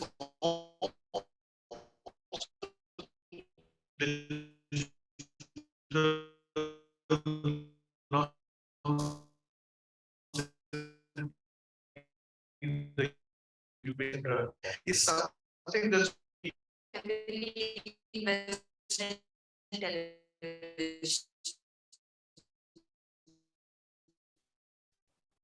Okay, I think first of all, I think the challenging, right? So, and so you see, actually, the most of the consumers are cognitive misers. They hardly think about brands when they take purchase decision. And if you have to look at, there are categories wherein consumers spend a lot of time thinking about their buying decision, whereas there are again categories which are not very relevant to us. Or relevant to us rather. So they take a lot of, they do not spend more time in taking the decision. For a category where we operate in, which is, which generally a consumer gets into this category once or twice in a lifetime. That's a very challenging category, as you have mentioned. But from a consumer perspective, it's like they're possibly the most important decision in their life. They're the most important project in their life, and hence it becomes imperative for our the marketers to ensure that we have the right kind of memory structures or brand associations related to that. And for us, TV has been delivering that momentum, and hence we are definitely heavily invested in television for a long time. But at the same time, we are maintaining the right balance across other mediums. And as Sam also mentioned that we do a lot of have a regional focus. We tend to focus a lot on the influencer category as a whole, and hence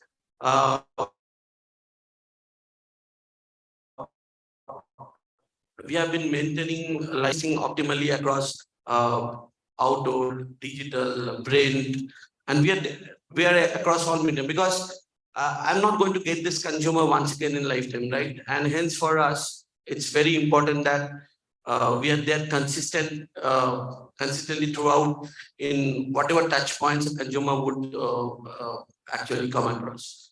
And so that's it. And I think it's very important that we maintain the consistency and distinctiveness in our, and that's how we have been building the brand assets around that. That's it. Thanks. Thank you so much. Coming to Tarun, TJ, we lovingly call. So Tarun was a marketer until recently. He was with Skoda for 15 years. He has recently decided to come to the other side, to the darker side. If I may call that. And he's joined Avaz Creative as its CEO. So Tarun, tell me, what are the changes that an advertising agency should make to address this new age of consumers and to address this new wave of consumers? Thank you. See, it's been happening for years, and Sam has been witness to decades of evolution of the agency business there. Has Sam read the room? Okay. So what we as agencies have to do is work on three main pillars of evolution, so to say. And the purpose is obviously to serve the brands that we work with, serve our clients. Because we've been discussing it since morning, and the world is changing very rapidly. Consumers are changing, habits are changing, and all of that. What we need to do is one, start with understand the consumers as much as we can. And that is precisely the reason why most agency networks have their own studies, and you mentioned the meaningful brand study. At Avaz, we have two others, one is the consumer index, which is about customer journey, the X index, and we also have the prosumer study, which is basically to study trends of where the consumers are moving. So the first is to understand the consumer as much as we can, because I think that is the most dangerous thing which any brand or company can do, is not know who they are selling into or who they are talking to. The second thing, which again came up in the previous panel, was about data information. Again, using it wisely is important. A lot of times, and I've been in the market here, and I've been very close to falling into the trap, and possibly I would have done that also in my career of surrendering myself at the altar of data and not considering the other aspects of marketing. So sometimes you get obsessed with data, because I was in the automotive world where we had a lot of primary data, first party data. We get obsessed with it because we think we know everything. Using that data is very important. Data by itself is nothing but a whole lot of information. Second is that. Third important thing is respect for the consumer. And I have seen brands slip on that front of talking down consumers because they believe they are God's gift to mankind. A lot of brands do. And a lot of marketers do that even more. And we lose that, that little aspect of being respectful towards the consumers. And that also comes from understanding them. So I think these are the three pillars which are most important. And this is what we from the agency side keep working to be very cognizant of, as well as be very up to date on. Anirban, coming back to you, since we are trying to decode the new age consumers and we are talking about a media agnostic brand building journey, tell us, does influencer marketing work with the new age consumers, considering they are so aware and so prudent and frugal? It does. It does. And more so the fact that they are prudent, they're smarter, uh, and they're younger. So just not about too long, about 6 months back, for about 2 decades, I was in the business of trying to market hair colors and insecticides and air fresheners. And now I try to market batteries and then flashlights. My consumers vary from South Mumbai to the heartlands of Central and Eastern UP, etc. There are various kinds. But what I have seen across all of these categories are in some categories more than the other. Right, like in beauty, it is works like a charm, right? You get the right influencer, you are through. So the mass media, can you get out of it? No, a combination of the televisions and the digital world tries to ensure that you optimize for your top of funnel reach, awareness, cost of incremental reaches are kind of kept in a certain. A print does, or in what it used to earlier, you would know better than use automobile marketing. There's so many functional parts of it that comes out well in the print side of it. Right? That being said, the number of messages that you can send is only one of them. Right? And using an influencer, especially choosing the influencer well, connecting it better to the image or the proposition of what your brand stands for, and keeping it possibly, I mean, it depends whether you're going national or whether you're going, very micro. And each of them has its own place. So I possibly will be using influencers to unbox flashlights and encourage them to use it and compare it to various kinds of other products, especially probably unorganized, unbranded, etc. I would reach out to cohorts, so while half the flashlights in India are bought by farmers, essentially because of irrigation need, darkness, electrification, etc. And there are urban cohorts of bikers, outdoors, etc. And I'm not going to, use a machine gun to go after all of that. An influencer on a digital platform, marketing or talking positively about your cohort to your cohort is extremely strong. So batteries come in various segments. You have zinc, carbons, alkalines. Trust me, I didn't know any of them 6 months prior. And that's possibly go on and on some of them now. But the fact that there are new gen devices, how do you reach out to a gaming community, where there is VR, there is gaming, there are consoles, nothing better than a smart influencer on the gaming sector, etc. So that's the long and short being that, you can shout and you can shout loud depending on the kind of pocket that you have. You can get someone else to blow your trumpet. Sound probably carries much more. Okay, thank you for that. Samrat, coming to you, tell us what drives premiumization in a category, in a commodity category, and what is it that new age consumers really value? Okay, I think first of all, we are more in the commodity category.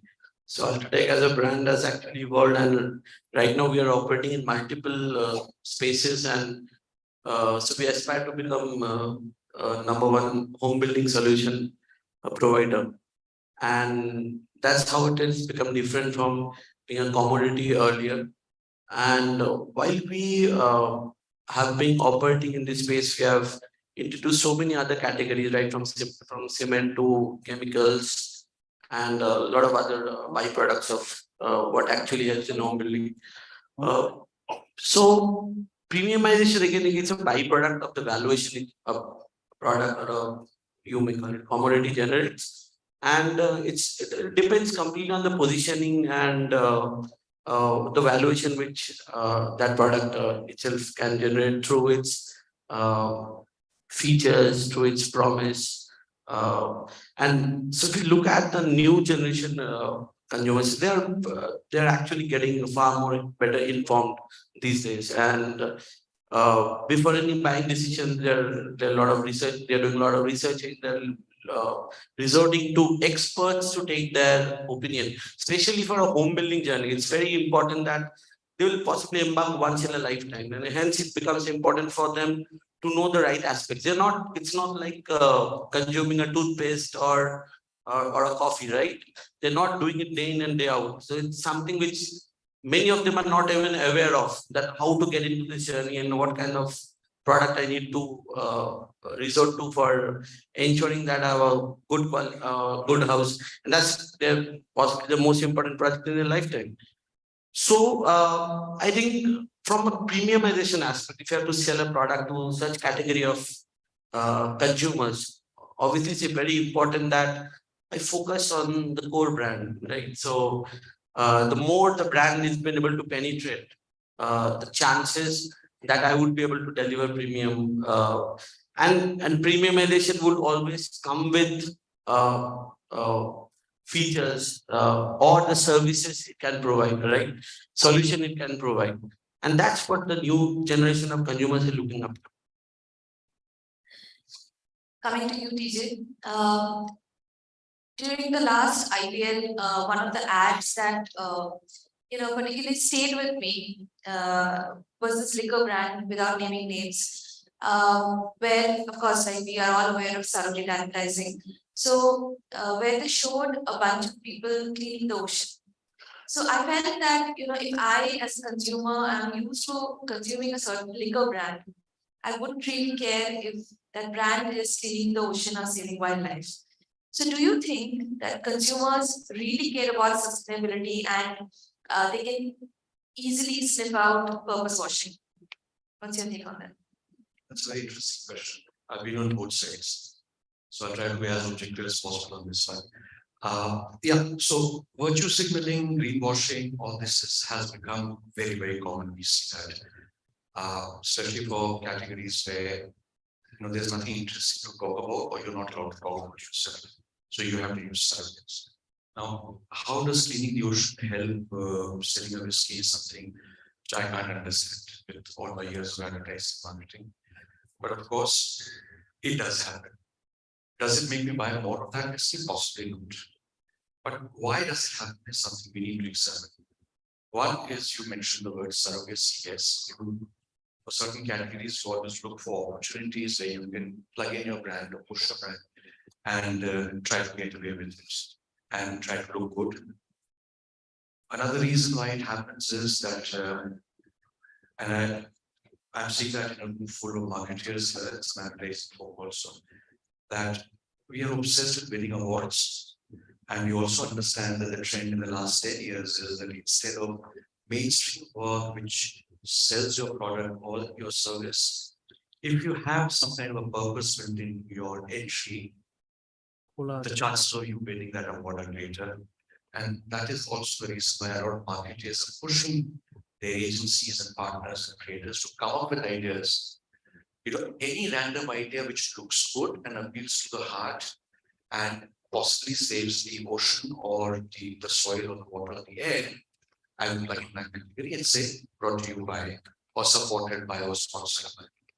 It wins me some awards, also wins me my next promotion, possibly, because it helps. Let's be honest about it. That's how it is.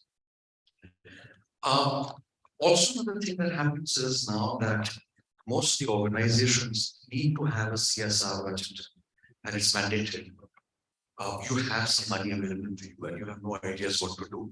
And that is also when you go out and clean the ocean, when you might be not connected with the ocean, you might be like 1,600 kilometers away from the nearest beach.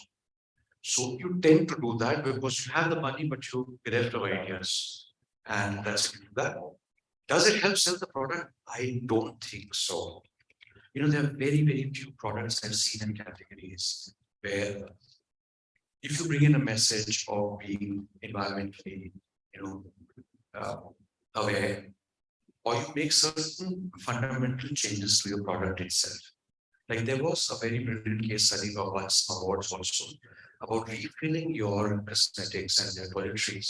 So you carry your own jars and refill it till the time it becomes absolutely common everywhere. Like Mother Dairy used to be in Delhi, the way you have to carry your own bottles. You haven't done much as a brand. You've done it for an award, you won numerous awards. That's a brilliant initiative. If you actually sustain it and keep working on it, so that I carry my empty shampoo bottles, people shampoo at the nearest Banya, then it is good. But it'll continue. So I asked that question. That was, one of the insights that came up through Meaningful Brands as well, where consumers can actually they're tired of this purpose washing. Okay, so moving on and to our last round of discussion. This question is for both Anirban and Samrat. Tell us, how do you define the next age of consumers, considering the influence of AI and technology, and how can brands balance both purpose and performance? So I'll start with you, Anirban. So I'll take off from where Tarun left it at last. Very interesting. Saying, the purpose is to govern. Why? Essentially, you have plethora of brands, you have AIs, friends of mine who pushed AIs to do comparative pictures, etc., advertising agencies, folks to take care that you're not going to sit in my office and get AI operators to work and do designs, etc., so on and so forth. Then all of that, Salesforce, automation, supply chain, and AI is getting. But what's going to be impacting the consumer is the fact that he's going to have sharper data at hand. He's going to be much more prudent. Right. The upside that I see is that, as again referring to what Tarun said earlier, there's too much data. Right. You probably have AI, sharper cleansing, etc. But there will be a challenge when it comes to the real versus the unreal. And that is somewhere where I feel that us brands which have strong sets of purpose, which work with authenticity, right, are the ones that are going to stand out in this journey. Because to me, a strong purpose, being authentic, not a fly-by-night, connects to the younger, smarter consumer who takes you there seriously. And it's your purpose eventually, and especially for a company like us, which probably will straddle multiple categories in consumer goods, is where it will define for us what kind of performance that we deliver or under-deliver. Right? So I would say that it's a good thing that there is a lot of proliferation of the digital media and AI coming into the picture. Also, you've got great reach, etc. Awareness ratios are increasing. But strongly for me, resonating, authentic purpose, straddling all our categories, will be inherent to connecting with all of the younger audiences. I'll kind of echo his thoughts as well. So I'm reminded of, I think, the last 2 decades, so many technologies have come. So like from voice assistant to Web 3.0 to IoT to metaverse and now AI, right? And there are also plethora of other technologies. While it's the new buzzword, obviously the AI, and it's imperative that it would actually possibly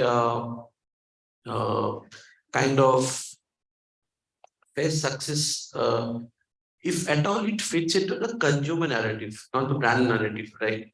And that's, I think, Anirban was also trying to say that. I think it's very important that this technology will finally make sense to the consumers if they fit into their story. And I think somewhere I've been seeing that many brands have been missing that narrative. So I'll just give you one example of Apple Watch. So when Apple Watch was launched, it didn't do well. So right, and they were not able to realize why it didn't do well. And by the time the second generation came, they obviously managed to speak to consumers who and find out that what kind of utility they have found within that. And what they could find out is that the consumers were actually using or use case of that Apple Watch was more to do with the something to do with fitness, staying healthy. Those features were being used, right? And by the time they launched the next generation, Apple was able to crack that narrative, and they came up with the position was done in such a manner. It was established as a kind of the fitness tool, and that's how it actually became successful. And it's very important that whatever technology could be adopted and all, right? So new age consumers are not going to buy any and every technology is going to come in. It's only they're only going to adapt to the things which are going to help them. And I think looking from a brand purpose or performance, I think it's very important that as marketeers, we play that role and bridge that gap and get the technology to the consumers in the way they would like to have that. That's it. Thanks. Okay, and my last question to you, TJ. We continuously hear and talk about lack of attention span because of which consumers are not receptive to advertisements.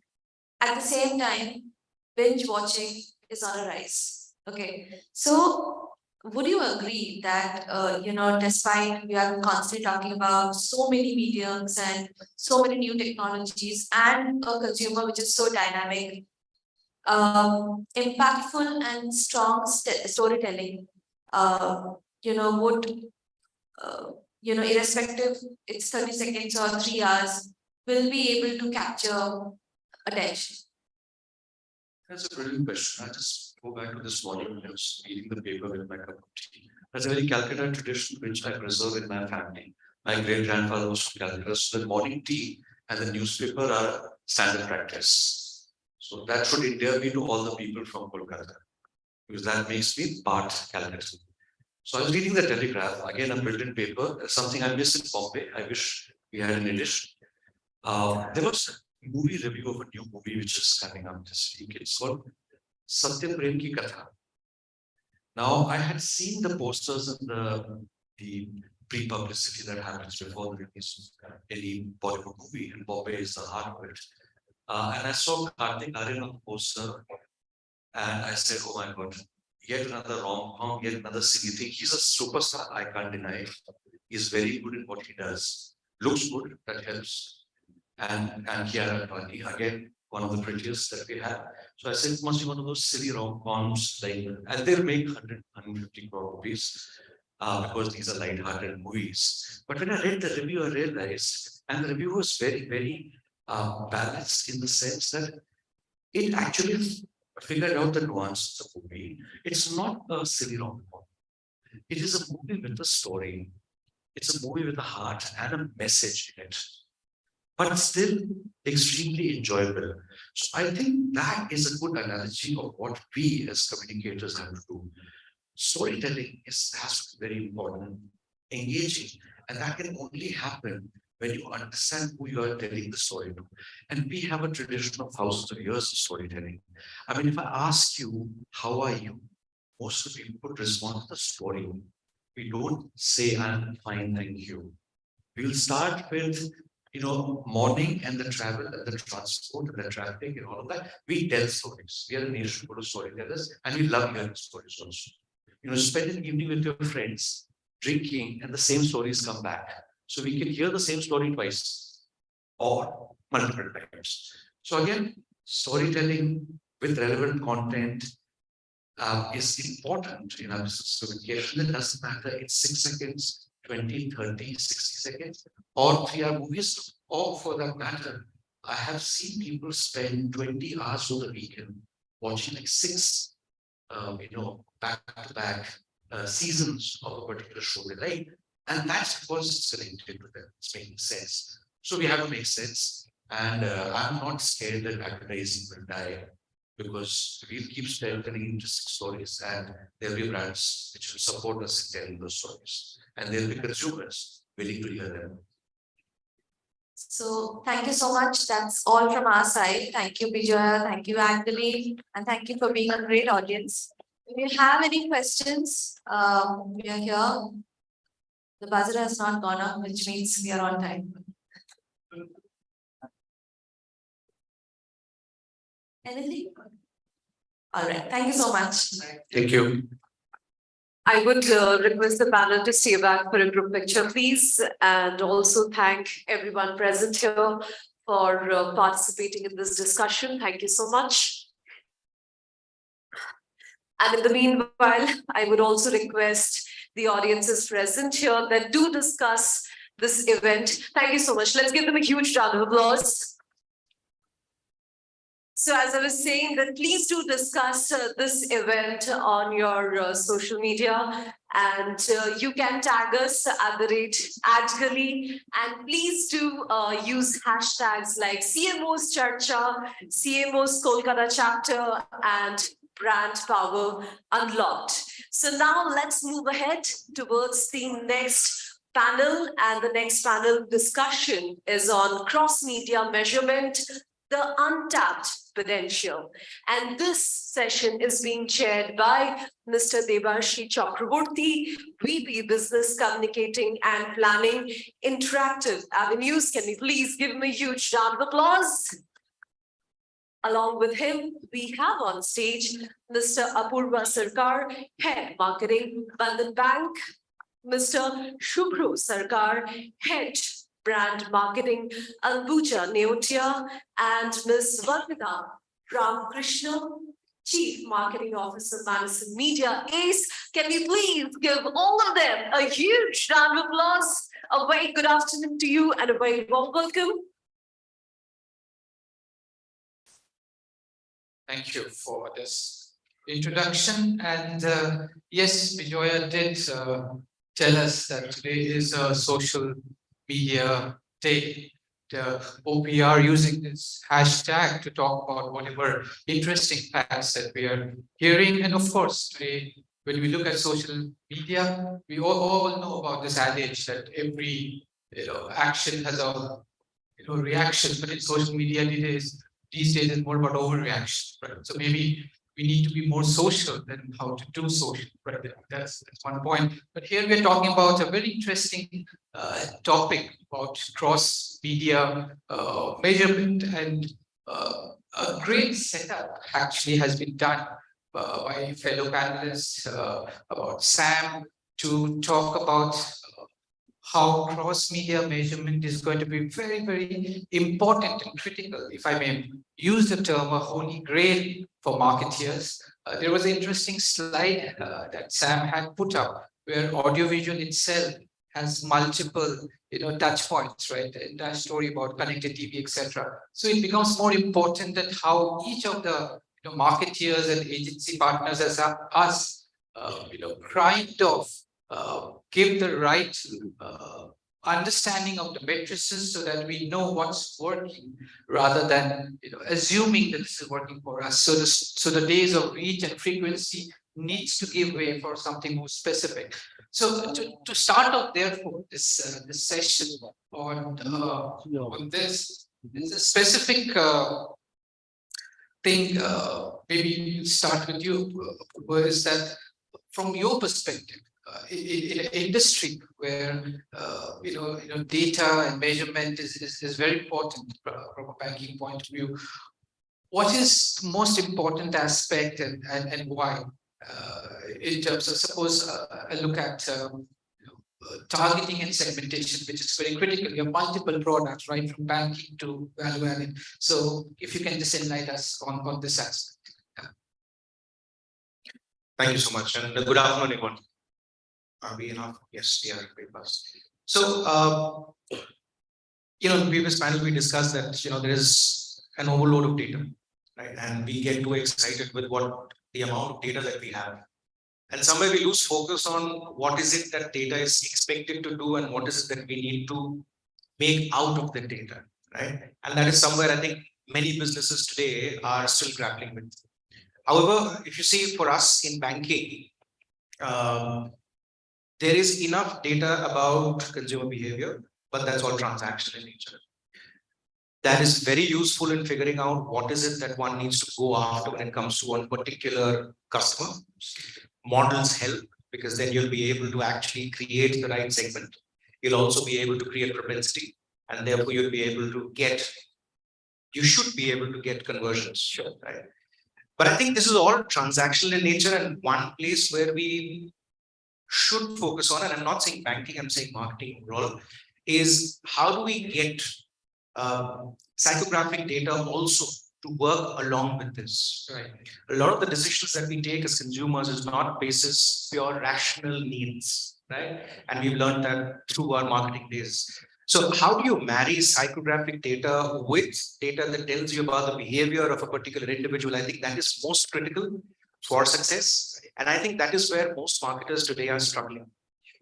Okay. At the same time, there are these avenues of tools like CDP and DMP, where you can really do identity resolution.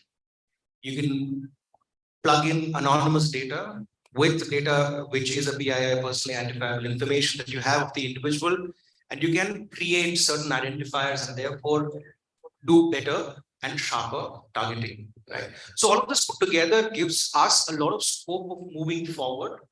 A lot of it today is test and learn because there is no one size fits all. Even within the same industry, two different brands might have completely different experiences, right? So it's all test and learn. We're always in a state of beta when it comes to this. But what excites me about this entire piece is that at least in the world of financial services, marketing is finally being seen not as an expenditure, right? So unlike CPG, where you have an ABIS which is advertising to sales, when it comes to financial services, the term being used is marketing spend. It is not an investment, right? At least now we are moving forward to a situation where real ROI can be measured by business and marketing can have a place in decision making rather than just being a support function. So I think it's exciting times. We are still scratching the surface. There is much more that needs to be done, but it's a good start nonetheless. Absolutely, Apurva. I think that's a very important aspect that you touched upon, and I think some of the earlier panelists also talked about just demography is just maybe not good enough. So the deterministic analysis of data is important.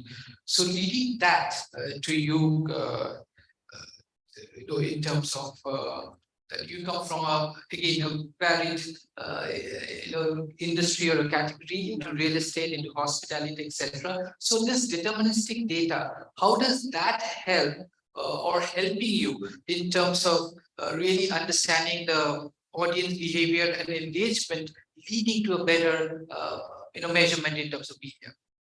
So what's happening with us is, in fact, we are in a category where the entire decision making is a very complex procedure.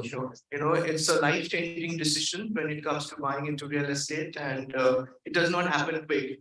And actually, there is a overlapping interactions taking place across various media channels and media touch points. Right.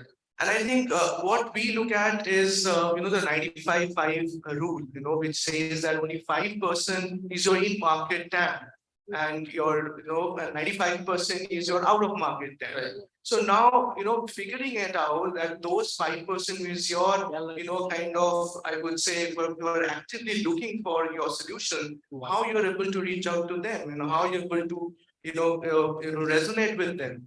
And then at the same time, you have the 95%, which is not your current set of audience, but they're going to be your future set of audience. Right. How are you going to nurture them? How are you going to, categorize them, with a common interest and behavior, and then create a cohort which can lead to a more personalized communication and a more, funnel-driven communication to drive and convert them. Right. So I think what we are currently looking at, as you rightly said, the metrics have changed. And our metrics is right now, probably we are looking at more to identify what is our, the marketing qualified lead and a sales qualified lead. To find out, okay, if it's a marketing qualified lead, what is it, the messaging, what is the strategy, what is it that we're going to deal with in order to convert those over a longer period of time. Whereas the sales qualified lead is more consultant driven, it's more engaged driven, and how you're going to probably, come up with various kind of strategies to interact with that set of audience. So I think this is where we are finding this important to understand and identify these cohorts where these overlapping behavior and interest and psychographics are basically come into play, and accordingly we are trying to customize various formats of communication stories and the anchoring and the framing of our message also. Right, great, Shubhra. I think you gave a very interesting user case of how data and segmentation can further layer in terms of the specific communication, which we in our agency terms called creative optimization, and all of us are looking at AI would hopefully spearhead that. Leading that, question from here to Vandana, right? We are from as an agency partner. I think we have the toughest responsibility to come back to the marketeers that how has therefore through this cross media measurement, how do we really evaluate the ROI both in terms of the media and of course in terms of the business or the marketing impact? What's your thought on this? Okay, hi everyone. I think before I answer your question, my first question is to all of us to understand what exactly does cross media measurement mean and stand. I think if we can kind of segregate that first, then answers to a lot of questions that probably people have in their mind will come through. So one of the big point that I just wanted to add here is that when you see cross media, first of all, assuming that every marketer here is doing multimedia to start with. And why are they doing multimedia, right? I mean, I think Sam did explain that you need to do multimedia when you're talking to someone who's really young, vis-a-vis if you're talking to somebody who probably a single medium strategy would kind of work for them better. However, if you look at most marketers, and it has been in my experience, the first thing that we have is most marketers have their media specialists or marketing specialists routed to different agencies, if I may. So there is somebody who's doing what we call, I hate saying it, but it's called traditional media. There's somebody who's doing branding of paid media or digital. There's someone who's doing, performance marketing, and there's someone who's doing social. So firstly, I don't think there is even an integration at a marketer sense saying that if I'm wanting to get an understanding of the marketing spend, am I even using my resources right in the first place? This is my observation purely, that's what I think about it. The second thing is also from a media partner perspective, whether I talk about the television partners or print or what, there is no uniformity in terms of what is the data available. So your TV today, if advertisers are using it, it's largely because you do get weekly data. So everyone's really happy. It's monitored, there is science behind it. So I know exactly how many people have watched my spot. I know what's happening at the competition level. However, that kind of data does not exist, whether it comes to print, whether it comes to radio, or a unified third party, even as far as digital is concerned. Of course, digital ecosystem today is, I think Google would be the largest player. But even with Google, for example, if you were to go and tell them what's the best solution for my brand, with whatever my KPIs are, they probably will say, okay, let's try PMax, for example. PMax will deploy video assets, it will deploy to you statics, etc., etc. In a post, you will come to know that whether it's the video asset worked for you. Something. Why does that also happen? That probably happens because the investment levels here are large. Most importantly, I think as a market in India, we are very regional. And like Sam mentioned, every 100 kilometers is a new India. So to understand each of them, I mean, it's going to take mammoth of investments, seriousness, and a body that comes together and say, this is how I look at a consumer. Because today Google has a different cohort, Facebook has a different cohort, and all the other publishers have different cohorts. So I think that itself is a big challenge first that we need to address. Before we come and say cross-media measurement, right? I mean, there are other ways, and I'm happy to talk about it a little later, on how agencies, I'm sure like us, are circumventing with some examples we can talk about that. Yeah, sure, Vandana. Actually, you preempted the third topic upfront, right? But it's good that you have brought it up because, yes, I mean, in its current form, what we are seeing in terms of cross-media measurement is we are largely looking at TV and online videos, because those are the two mediums we are still there. But yes, as we call it, the walled gardens, they are quite, sensitive about to come at a common source to drive that. But having said that, today we are actually talking about, cross media. In fact, there was an interesting term used by one of the panelists that TV and digital need to be a happy marriage, right? So the marriage needs to work out, right? Okay, so and this is the starting step. So just being on the positive side of it, Shubhro, you also talked about this entire audience behavior engagement. In a way, it's working for you. So can you give us one, example that how that has really helped to push your brand or your marketing story forward, or any insight that actually derived out of that segmentation exercise that you talked about and worked in favor? That will be good for us to know. Yeah, so in fact, we had this evolution of for the past 5 years. We have seen how I think the proliferation of the digital platforms and the media has happened. Right. So we realize and we have got a lot of insight to understand the wider audience segment today, even the social media is able to deliver. And based on those delivery metrics and also creating multiple ad sales and on various demographic and psychographic cohorts, we are able to actually understand that what is the various category entry points for us. Because we are not operating in one particular domain of real estate, we are operating in multiple domains, and those are in different categories. There are an affordable segment, there are premium segment, there are luxury housing segment, there are country homes, there are commercial retail. So each one of these categories behave and react, the audience react in a completely different format.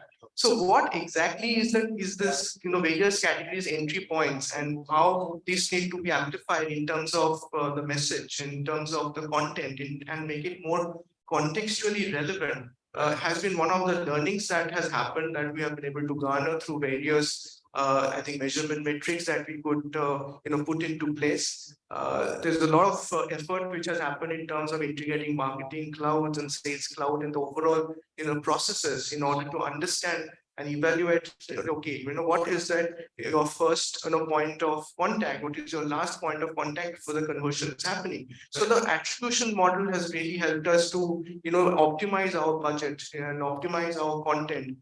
So these have been some of the experiences. Also, one aspect, as I mentioned, that in real estate we see that the journey is long. So the journey is long. The consumer is interacting with multiple touch points. Yes. Now it also helps us to identify, okay, what is the pain point, what is the break points, what is the the various friction points in this entire journey of consumers when they're interacting with the various platforms or the various mediums. So this has really helped us to make changes in the UI UX. It has helped us to make changes in the kind of messages that we are serving. It has also helped us in our selection of media, and also using the cross media. What is it that from one particular media, the other media that the consumer need to be led to. So I think those has been one of the key learnings in which we really has helped us and benefited us. Because we need to serve a very targeted and a very, very, I would say, focused audience segment. And again, as I mentioned, it's a very long gestation period. So it's a very involved process. And so these learnings and these insights have been really an asset for us. It's so, heartening to see a marketer involve himself so much onto the learnings, and happy to hear what you said. So bringing the same success story to you, Purva, especially for Bandhan Bank, where you have really touched upon that story, that understanding the data, understanding layering the data with psychographic, etc. So what has been your success story for this cross media thing that has helped in your marketing thinking? So one thing out first is that Madison has all our media duties. So to the point that Vandana was making, that you have multiple agencies where we work only with Madison. That aside, as far as marketing at Bandhan Bank is concerned, we are at the stage in the life cycle of the brand where in the East we are a household name, right? And we don't need to tell people what Bandhan Bank is or who Bandhan Bank is. Whereas the rest of the country, we are still trying to generate the kind of awareness that is required for people to even start considering a bank, because banking is, and especially when it comes to deposits, banking is a business of trust. You move out of a bank when you have either a really poor experience, or you move out of a bank because there is something better being promised by someone else. But unless you know that brand, trust that brand, you will not. Right now, given that situation, we are yet not investing in performance. Okay, two reasons for that. One is that we are shifting our the tech stack. So therefore, with the new tech stack, we'll get better tracking. And without tracking, I do not want to spend a single dime on performance. Right. Number two is what we've used so far as multiple channels are concerned, are various ways in which we can create better awareness about the brand and also create engagement around the brand. And that's why when we use, and that's across age groups. Yes. Also, when it comes to banking, the habit changes significantly by geography and by demographics. Right? You'll have senior citizens who would want to come and spend some time in the bank branch. Right? They would want to speak to you. Whereas you have this young first-time banking customer who would not want to speak to anyone. Just tell me, how do I open an account sitting here in my house with my mobile phone, right? So it's that kind of a dichotomy that we're dealing with.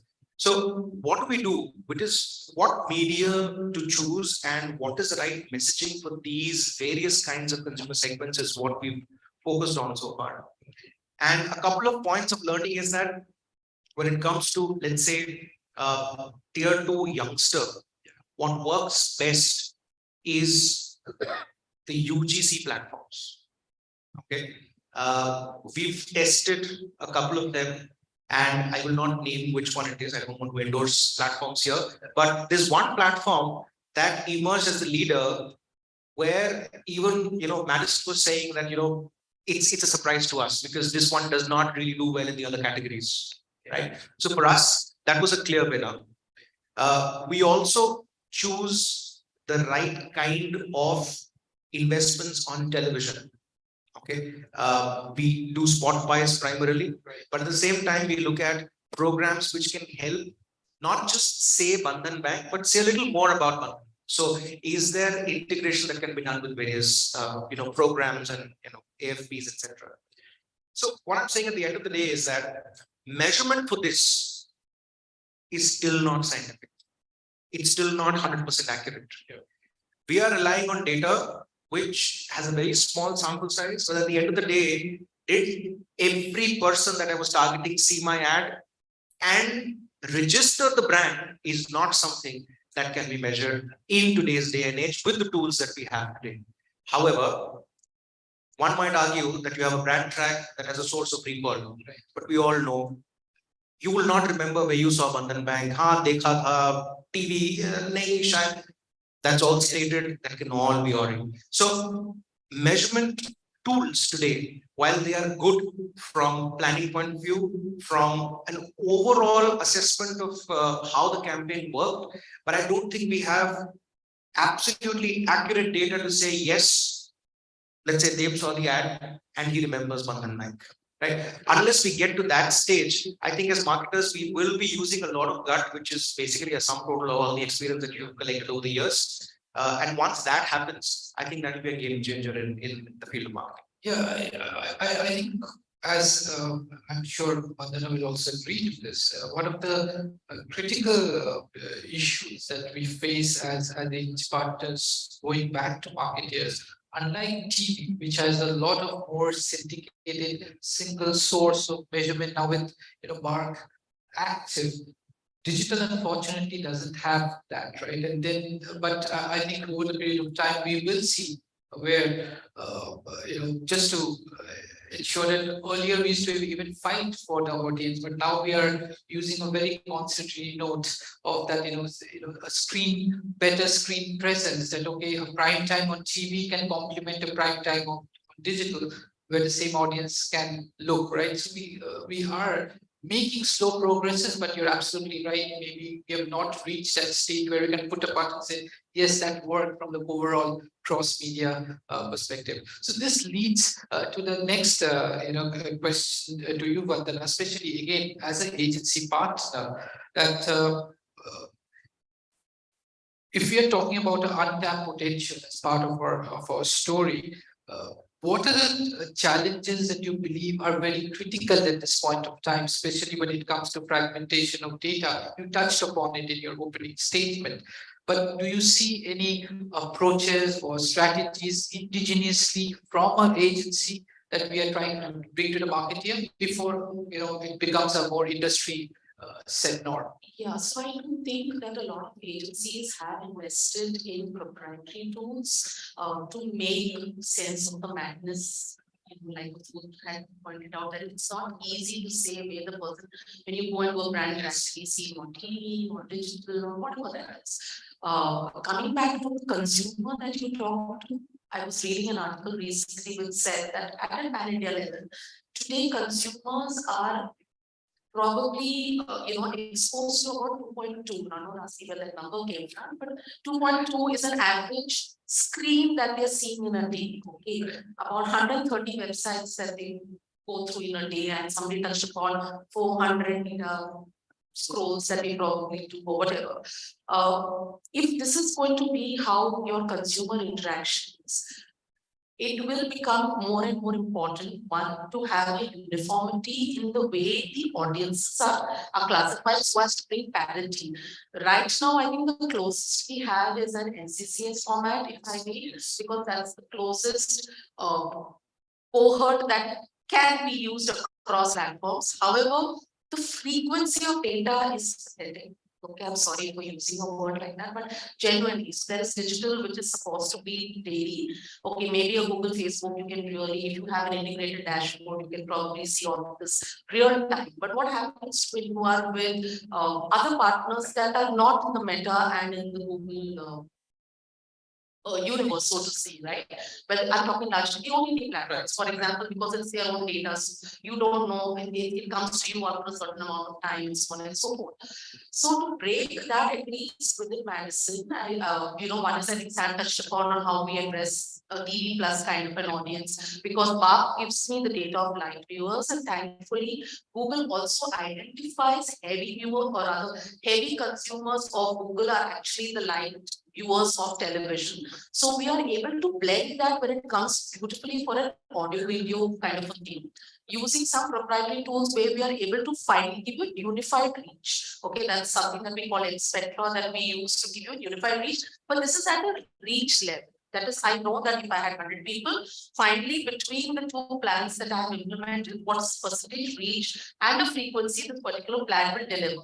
But after that, what? Because how do I judge whether it's been an effective campaign or not? So there are certain clients that we work with, especially these are digital first clients. For example, app downloads. That's one of the category that most like maybe a file user, those that who use television very effectively to track the app download that they've got, because that's the first KPI. And I think increasingly a medium like television or print also has started, but I think print was always a performance platform, I would say, because real estate clients used it very beautifully, retail clients used it very beautifully, because they would know that if I don't take an ad on a Saturday 4 weeks prior to festive, I am not going to get the booking. Okay, so this was it was proven as science to them, and therefore I think for years we've used these kind of platforms. Today television has also become a performance metrics where you can track exactly saying that if I've taken a spot on Star Plus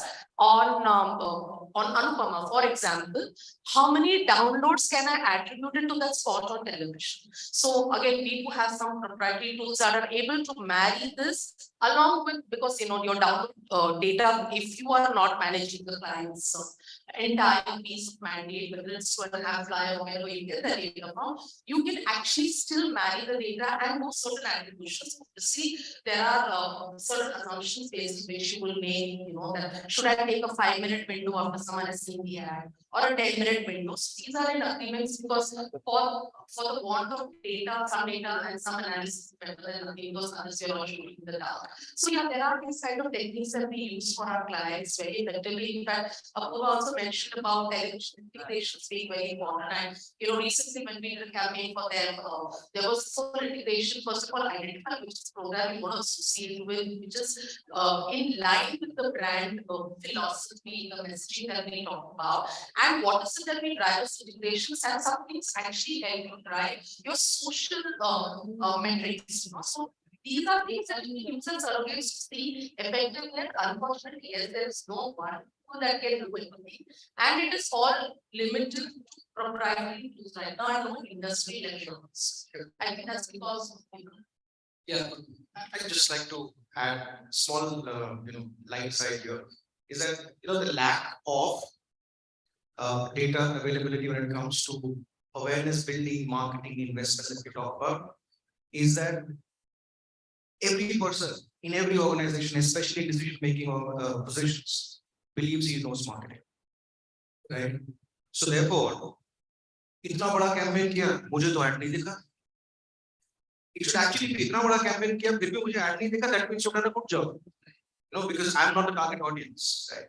And we were having this post-COVID discussion on how much to spend on print, and there was someone in that decision-making group of 5-6 people who actually said, before COVID, I used to see 10 newspaper hawkers in my society. Today, I see not more than 3. That means there's a 30% consumption of news, and therefore, why am I spending so much? And there was nothing I would have given as number to prove you're wrong, right? So that's another challenge when it comes to decision making for investments in marketing. With the lack of certain data that can be pinpointed towards the accuracy of what you're doing. Just want to add that. Yeah, sure. In fact, one of the open secret that some of the agency partner, just more minutes maybe, right? The open secret that we can from a decision maker point of view, if you really want to impress the decision makers, maybe 10 years back, you make sure that the ad is placed for his subs. And now, if you want to really impress the decision makers, make sure it's in their pitch, right? That is placed in the pitch. So that's one part of the story. I think Vandana had done a very perfect setup of attribution, okay, where she said that, okay, is TV leading to an app download, or is TV or digital leading to some search, etc. So from a marketer point of view, you should know that. Do you find attribution a challenge, or you are absolutely clear that even if I'm doing a multimedia thing, it's already derived and APIs are already set. This is what I'm doing for TV versus what I'm doing for digital. So when I do a cross media, the attribution is set upfront and not later. What is one? No, certainly attribution is definitely a challenge in the fragmented media world. What we are able to track mostly is the first point and the last point. A lot of times the middle journeys are not being able to be tracked. And it's just that, as Vandana also mentioned, that not having a unified body or not having a neutral body to actually help us build this customer journey all through is really a challenge. So we of course follow this linear attribution model where we try to distribute credit to the first point of contact and the last point of contact. But it also depends on the kind of objective that you have. If your brand awareness of your new launches is your objective, then of course the first point of attribution is what matters. And if your ROI is your something that you're looking at, then probably the last point of contact. But at the same time, identifying where developers they have is also essential. So it's more of a linear attribution where we're able to map it. So I think it's definitely attribution is a challenge. Also, the challenge is the harmonization of the data, the normalization of data. That is something which is a tremendous challenge for all of us, because we are getting data from so many sources. Some are of course through the marketing cloud, but then there are a lot of other, as she mentioned, are not having the right APIs or the SDKs to map or integrate with our cloud softwares. So definitely, that is a major problem, that how you harmonize and normalize data and remove all the variable discrepancies that is creeping up. So yes, it's a mind-boggling thing. We are investing into data visualization. We are integrating Tableau to the overall system of getting the data and interpreting data in a more meaningful format. So I think the next investment which we are doing is mostly related to that front. how we can harmonize this data, how we can attribute this data, and how we can in fact have more easy to understand dashboards to interpret data quicker and faster, because you need to be very agile, in this world. Sure. Apurva, your points on this attribution, especially from the industry. Sure. So, I'm sure I mentioned it fairly that, linear is what most people are following. With GL4 coming in, it has already become a little easier than what it was earlier, but the challenges will remain and are there. For example, cross-device tracking is extremely difficult. You picked up somewhere and you moved on somewhere else. What is the first attribution, right? At the same time, when it comes to, let's say, products which have a huge gestation period, even your anonymous data that you generate through cookies do not work. I mean, I would have started sometime much earlier than where the conversion may happen, and I end up attributing the first point of entry to something completely different, right? So there are challenges, yet we are making improvements in this. And with platforms that I mentioned earlier, like a CDP or a DMP, a lot of this data is getting unified. We are able to resolve identities to this. Plus, with tools which can help us really learn, as he said, it will be Tableau or Power BI, whichever tool that you use, to understand what is happening in the journey. I think that is going to improve. The one big challenge that we see, and I'll be quick here because the painfully sounding siren went off, the customer journey is extremely important, right? We talk about personalization, but at the end of the day, what do we start our campaigns from? Our personas, which are not personalized, right? So the challenge starts with how you approach a particular problem with the objective that you have in mind, and therefore set for yourself the tracking mechanism, and therefore every campaign needs to have possibly a different attribution to it, depending on where you started and where you want to go. Right. And that's quite interesting. So, yeah, the buzzers are. So just maybe 30 seconds for think that what do we have said about this, apart from brand that you represent?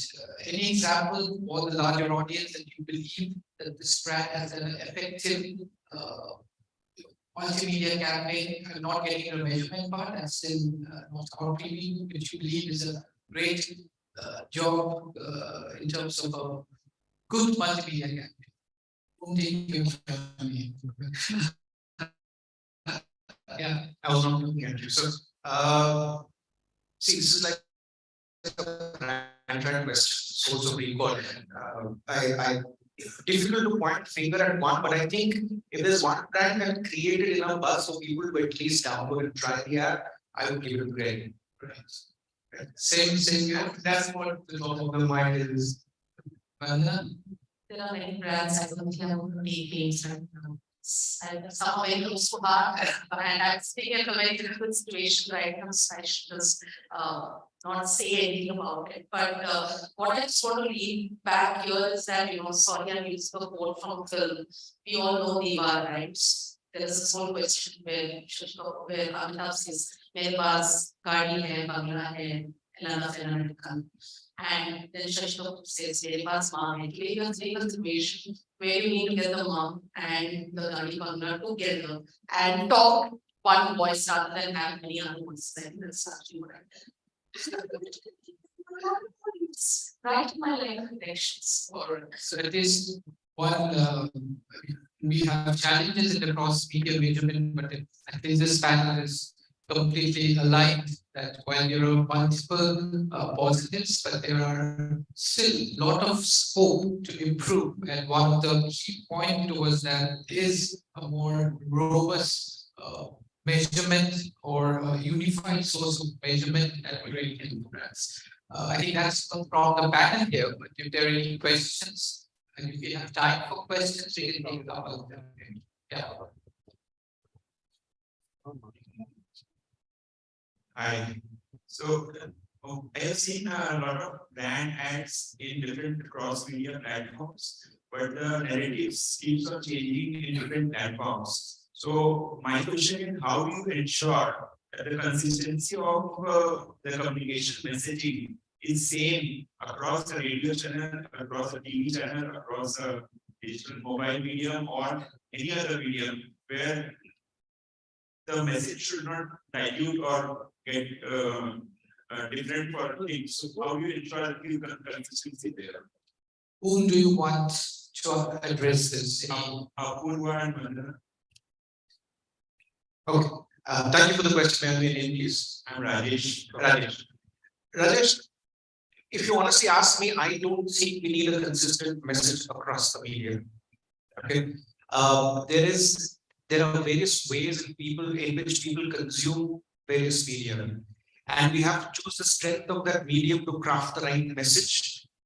The end goal be what is the objective that you set out for? If it was final conversion, then how is the medium going to act as a tool for you to convert? And therefore, what is the message that you want to give on that medium? A lot of marketers make this mistake of using the same creative across media and they burn their fingers. For example, you create an ad for TV and then you run the same ad on digital, thinking that you'll get the same kind of lift. That's not going to happen. So I do not agree that there has to be the same message. Yes, is what you expect the consumer to take. That has to be kept in mind, and that you can do through by identifying who is target audience in detail, right? Second is to identify which medium comes before the other in the journey. And that is how you can possibly end up identifying which message needs to go on which platform. So first start with the audience. Second, what is the role of that medium and what is the entry point? What is the consumer journey in the entire process? And therefore, which message has to be given at which medium? Yeah, consistency I went about the purpose of the brand. For example, in your case, we aapka bhala sakti bhalai hai.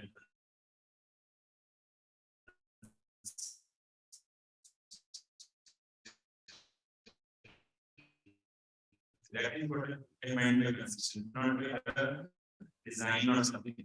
Sure. So, okay, your message would be dependent on which medium are you saying what on. So for example, even if you see, you use food delivery apps, yeah.